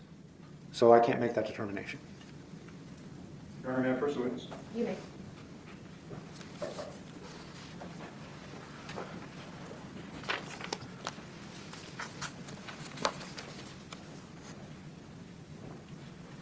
Mr. Smith, I've handed you what's been marked for identification as states exhibits 336 through 352.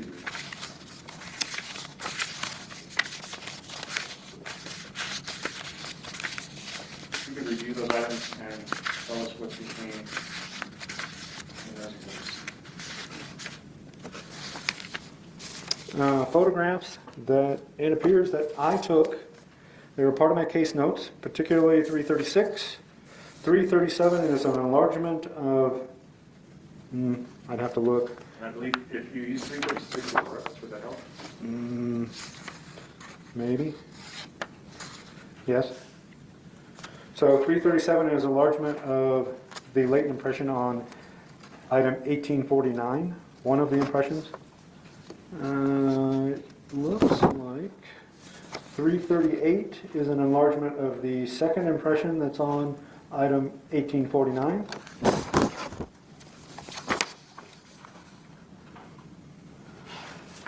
.339 is the third impression that's on item 1849.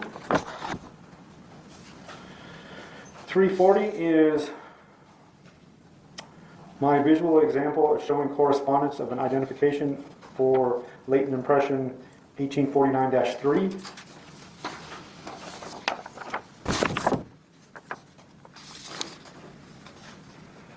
Which is the latent impression contained on People's 339.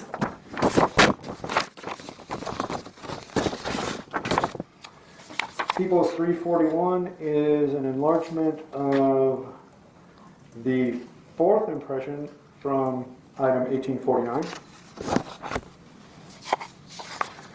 People's 342 is the visual example of the identification of latent 1849-4. 1849, or I'm sorry, People's 343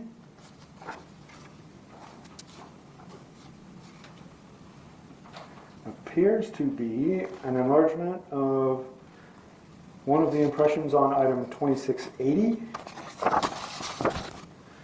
People's 344 is the visual representation of the identification of the latent 2681, which was People's 343. People's 345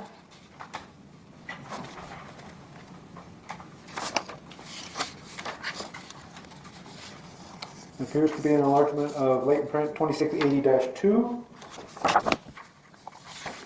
People's 346 is the visual representation of the identification of latent 2682. People's 347 is an enlargement of latent 2680-3. People's 348 is a visual representation showing correspondence of for the identification of latent 2680-3. People's 349 appears to be an enlargement of latent 2680-4. People's 350 is the visual example representation of correspondence for the identification of latent 2680-4. People's 351 is a photograph of a knife, which I believe was my item.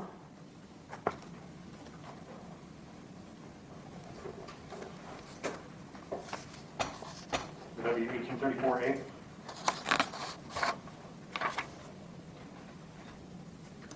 I don't know. It looks, per my description, yes, but let me look at these pictures because that was a different report. There's different processing and different note packets. Yes. And People 352 is my item 1834B through 1834M. It was a knife block containing multiple knives. Your Honor, statement will move, excuse me, Mr. Smith, do the photographs that are depicted there, are those photographs you took? Yes. And the visual representations that are there, are those representations that you created? Yes. Do they fairly and accurately represent the items that you developed and latent prints that you developed? Yes.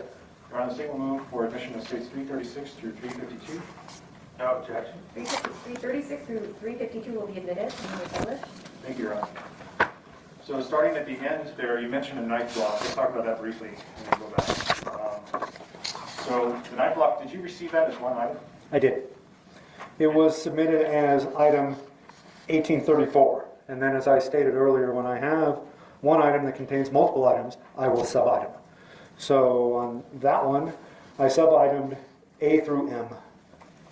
And do you see in the middle of that photograph, there are three knives and a middle knife there. Do you know what item that is? No. Okay. I would have to see the item. That's one of the items of B through M, is that what you're saying? Yes, And did you label each of those knives with the letter that you assigned it? I did. So let's go back. Can I approach the witness? You may.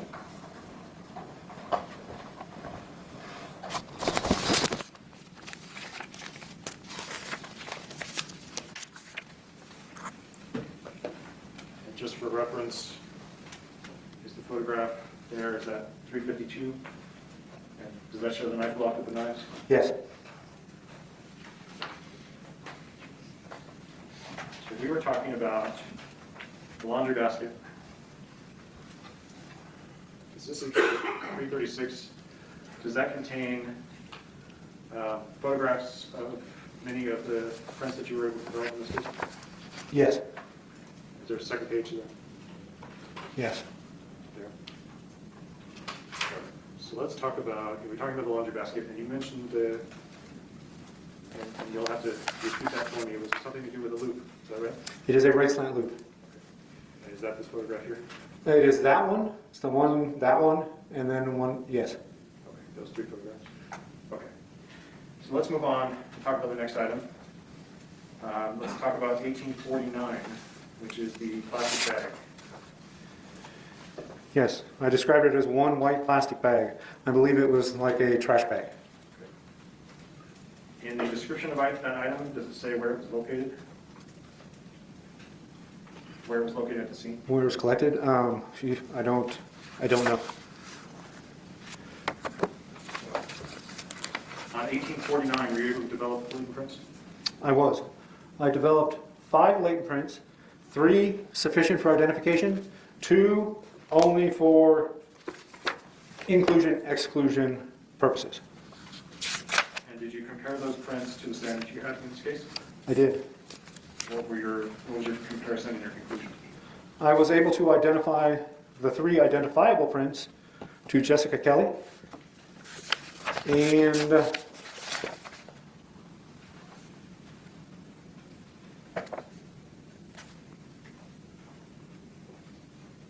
eliminate Gonzales, Michelle Martens, and Victoria Martens from one of the prints, and eliminate the palms of Kelley, Gonzales, and Victoria Martens from the other.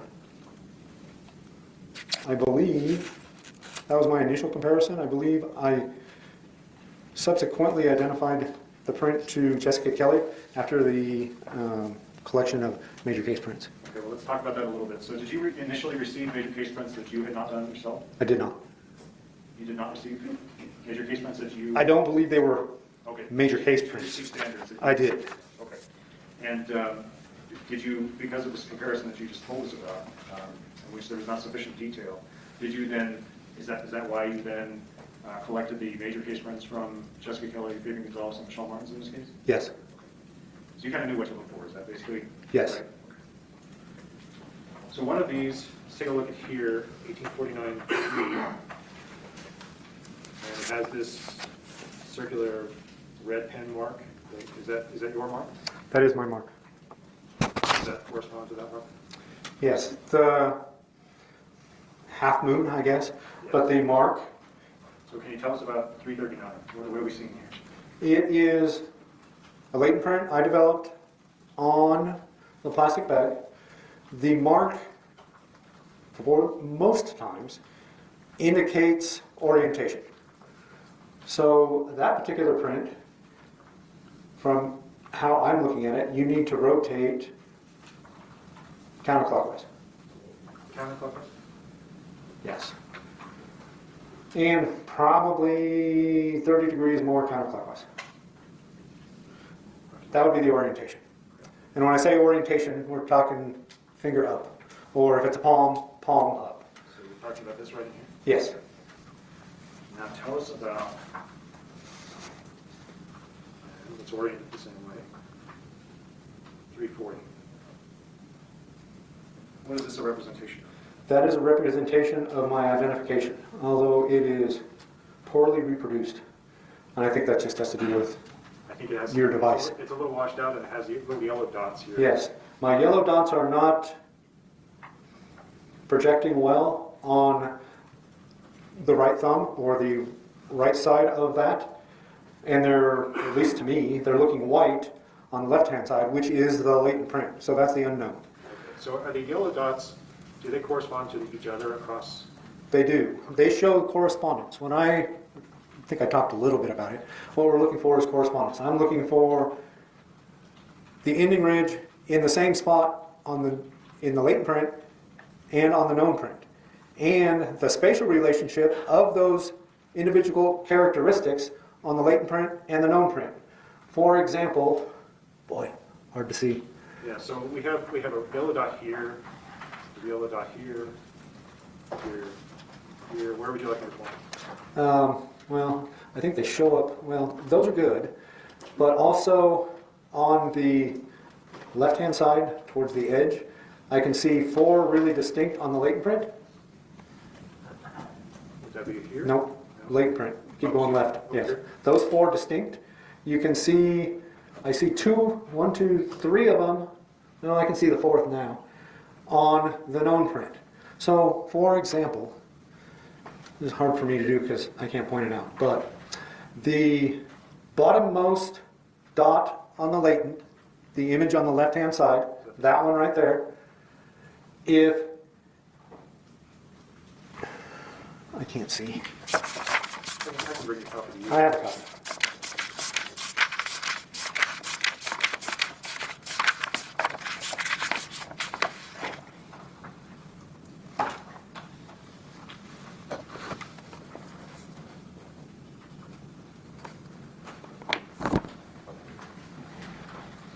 Okay, so the bottommost dot on the latent print on the left-hand side corresponds with the bottommost dot on the known print.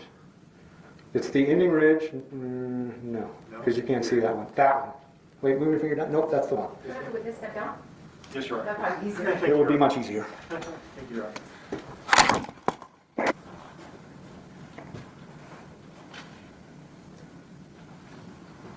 This.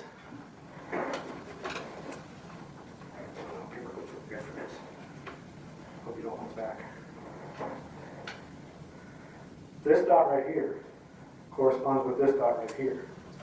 It's probably difficult to see, but right here is an intervening ridge, and then one ridge over, we have this correspondence. From this dot, 1, 2, 3, 4, 5, follow it up. 1, 2, 3, 4, 5, follow it up, and you have that correspondence. 1, 2, 3, 4, 1, 2, 3, 4, that correspondence. Throughout the print, that's what I'm looking for. The correspondence of those characteristics within the print, I would not expect to see in anybody else's print that I've ever compared. That's what makes latent prints, rich detail, unique to an individual. It is that spatial relationship from one to the other, always repeats, always regrows, always comes back, except for permanent scar. Thank you, I think that was sufficient.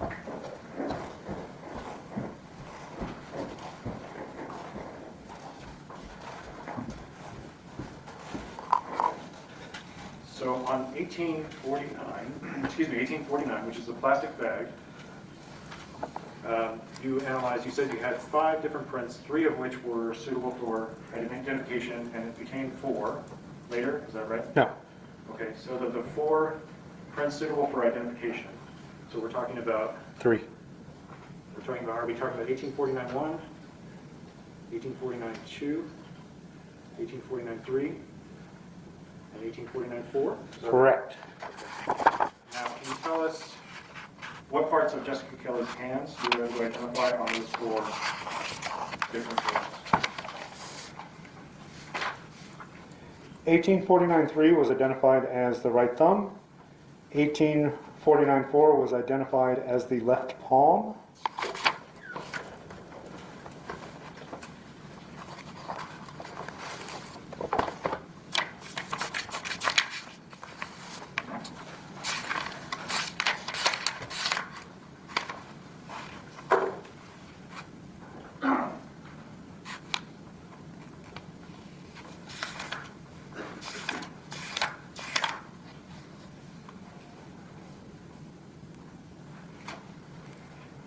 And 1849-2 was subsequently identified after I obtained the major case prints as the right middle finger of Kelley. So middle finger, thumb, and palm? Yes. Let's move on to 2680, the month. Okay, before we get there, we have a few other things to talk about. So you produced a number of different reports in this case, is that right? I believe 6. 6 reports. And at some point, you analyzed or examined for latent prints and then whether there were suitable comparisons, a number of different DVDs, is that right? DVDs, CVDs, yes. Okay. So let's talk about those. So how many discs did you analyze? Or process, I should say. 57.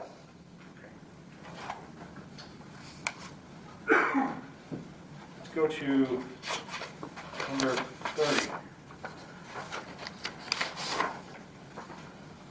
Okay. I developed 1 impression, and for clarity, 30 is a Memorex DVD plus or minus R with handwritten "Throw Mama from the Train." And can you tell us what you found on 30?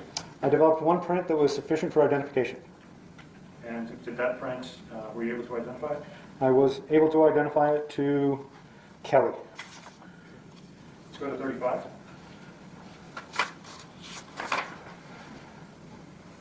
Three latent. Do you want to know what type of DVD it was? How it was marked? Helpful, sure. 35 was a DVD marked Robin Hood, Prince of Thieves. I developed 3 impressions suitable for identification and subsequently identified one of them to Michelle Martens, one of them to Oting, I don't remember his first name, and one to Jessica Kelley. Okay, let's move to number 37. I developed 3 impressions, all suitable for identification. 2 identified to Mr. Oting. I'm going to look up his name because now it's going to bother me. Matthew. Oh, that's embarrassing. That's my son's name. So I should remember that. Which one are we talking about? 37? 35. 30. Excuse me, 37. 37. 2 identified to Matthew Oting, 1 to Jessica Kelley. And number 40? Number 40 was marked to DVD, marked Deep Blue Sea. 7 identifiable latent prints I developed. 3 identified to Matthew Oting. 2 identified to Michelle Martens. 1 identified to Jessica Kelley. Let's go to 51. 2 latents developed, one for identification, one for inclusion, exclusion only, and the identifiable print was identified to Fabian Gonzales. Number 56. 2 impressions sufficient for identification, 1 identified to Matthew Oding, 1 identified to Fabian Gonzales. And we talked about the knives. Did you try to develop any prints off of the knives? I did. I processed these items in an attempt to develop prints. I did not, to my recollection, develop any usable prints on, no, that's not true. I think I did on one of them.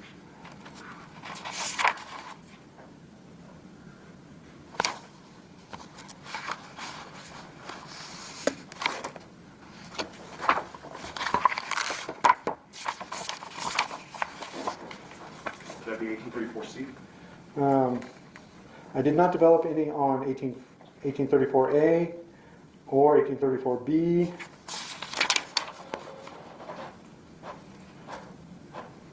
One sufficient for identification on 1834C, which was subsequently identified to Michelle Martens. And you mentioned here 1834A. You were not able to develop any usable prints? I developed no ridge detail at all.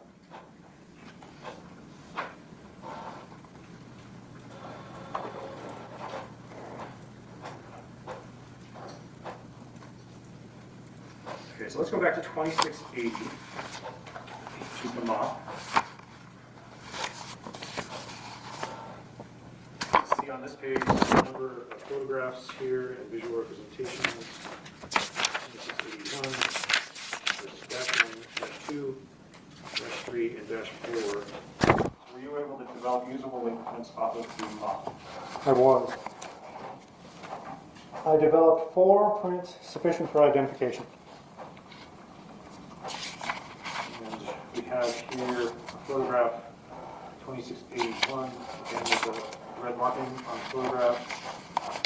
Does that correspond to that photograph? Yes. First, and then this one. Okay. 343, which you're showing now, that is the original image, digital image taken of the print developed with Rodeman 6G and fluorescing using the alternate light source. So that's how it looks when you're looking at it under the light source. And you're wearing orange goggles. I need to use an orange filter on my camera to take the picture. The one underneath, when I do this, I process the image in Photoshop and I turn it black and white.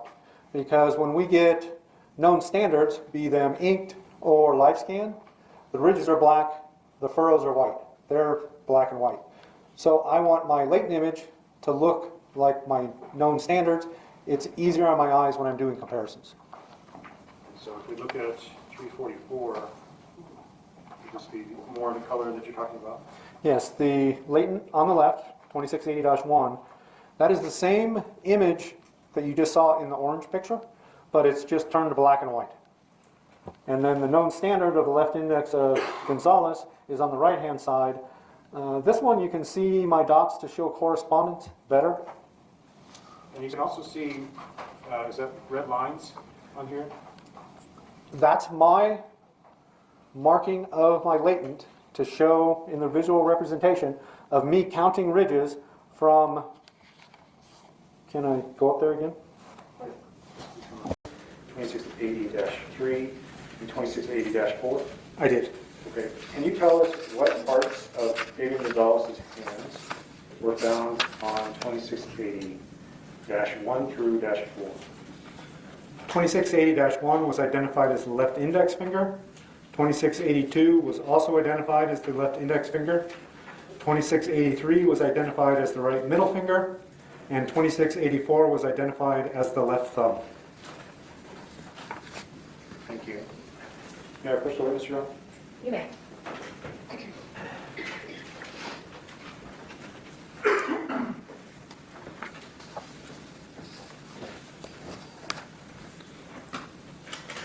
Mr. Smith, can you tell me what I just handed you? This is the initial evidence receipt that is submitted by the agency to Department of Public Safety Forensic Lab. Do you recognize that document? I do. Does that document the evidence received for the homicide investigation for Victoria Martens homicide? It is. Can you turn to page 4 for me, please? Do you see a description there for item 1842, which we've discussed as the laundry basket? Yes. Can you tell me what that description is there? Plastic laundry basket from living room collected by Detective Pisano. And what about 1849, which we've discussed as the plastic bag? Plastic bag from floor in northeast bedroom collected by Detective Pisano. That was northeast bedroom? Northeast bedroom. NE. And 2680, I believe, maybe on the next page. And that's the mop. Yes. Can you read that description, please? Mop from rear balcony of apartment 808 collected by Detective Lascar. Thank you, Mr. Smith. Now, during our brief recess here, did you have a chance to examine the laundry basket in the presence of the parties? I did. Your Honor, may he come down from the witness stand? Yeah. Mr. Smith, if you could bring some clothes with you.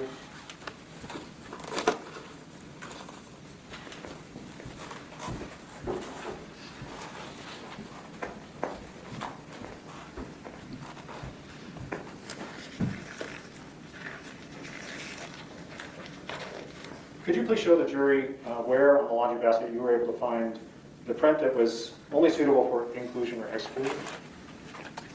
It is on the inside of the laundry basket, right here where I have marked it. The way I have marked it, as I explained earlier, indicates orientation. So while I don't know what it is, I believe the orientation is like how my thumb is on the inside of the laundry basket. Thank you.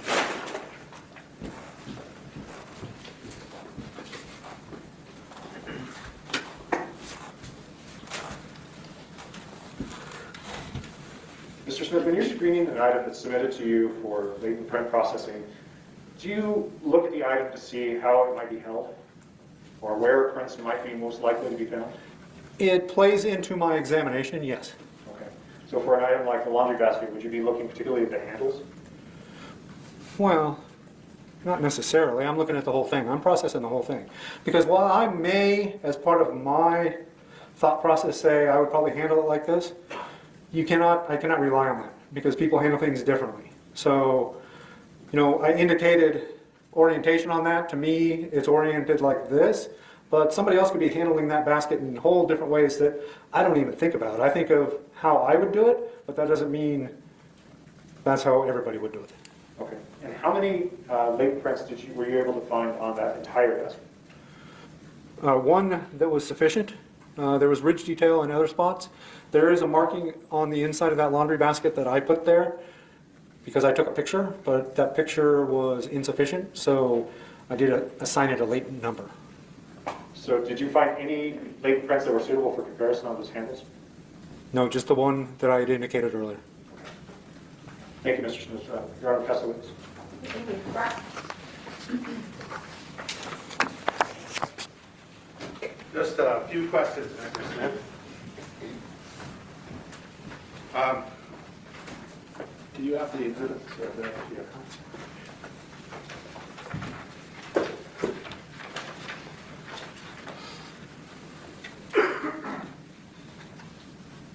So the knives, which I don't see here, but Fabian Gonzales was not identified on any of the knives. I think there was a block of knives as well. Is that correct? He was not identified? There you go. Thank you. That is correct. I think he subdivided them into all of their, this is 354 that I'm putting up here. So you looked at every one of these knives? I did, and the block. And the block itself? And he was not identified any of those, correct? That is correct. Now, I was trying to keep track. It looks like he was identified, it couldn't be eliminated, on 3 objects in this case. One was a mop in the rear balcony. I think that's called 2680. Correct. Now, I think you said a number of different fingers, but was it all from the same hand, like somebody who grabbed a mop? No, I believe I said he was identified, his left index finger was identified twice, his right middle finger, and his left thumb. Okay, so it sounds like both hands got onto that mop at some point. That's correct. Right. And the only other two are two CDs or DVDs, 55 and 56, I think. 56 and 51. 51. And some of the other CDs had Matthew's, Michelle's, I think Jessica as well. You found prints on some of the other CDs as well. Numerous prints. And these were mainly children's movies like Robin Hood, something like that? Well, I'm not so sure. Adults like Robin Hood, don't they? Robin Hood, Prince of Thieves is really a kid's movie. One of them was the two Men in Black movies. Those could be kids' movies. I mean... So they were movies though, basically. Movies. One was Throw Mama from the Train. I don't know if I'd call that a kid's movie. Okay. Do you know if the mop and the real balcony or those movies, you don't know if they have anything to do with this case, do you? I do not. Now, there was this clothes basket, and there was also a white plastic bag. Was the plastic bag inside the clothes basket? There was a plastic bag inside the clothes basket, but that is not the one that I developed prints and identified the prints on. Okay, so we're talking two white plastic bags then. Yes. All right, so the orange plastic basket, Mr. Gonzales was eliminated from that object, is that correct? That is correct. You could not, however, eliminate Jessica Kelley as someone who left that latent print that you showed to the jury a couple of minutes ago. I could not. Now, the plastic bag, 1849, had 5 latents. Is that right? Yes. 3 identifiable, 2 inclusion, exclusion only. Okay. And Gonzales was eliminated from, he wasn't, he was eliminated on one of the 3. Is that right? He was eliminated on Yes, 1. 1.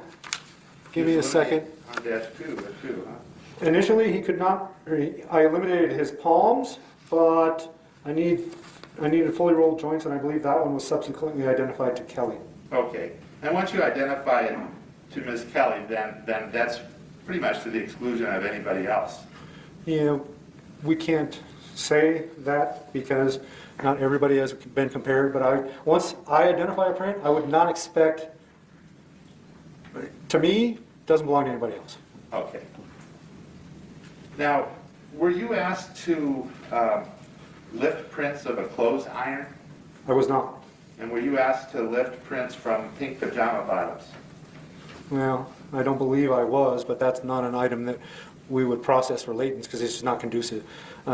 Clothing, my shirt, my t-shirt.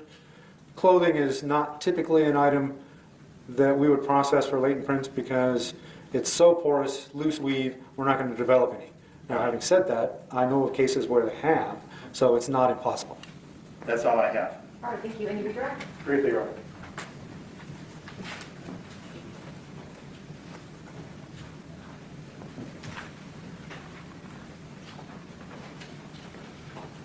So, Mr. Smith, I believe the way Mr. Ahrens phrased it was that Fabian Gonzales was eliminated from the basket. Would it be more accurate to say that Fabian Gonzales was eliminated from the one print that was suitable for comparison from the basket? That is correct. And he also said that you were not able to eliminate Jessica Kelley from that print.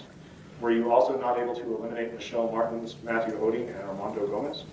I was not. The only one who was excluded was Gonzales. Thank you, Mr. Smith. Your Honor, no further questions. All right, need this witness be excused? Yes, Your Honor. All right, you may step down. Thank you.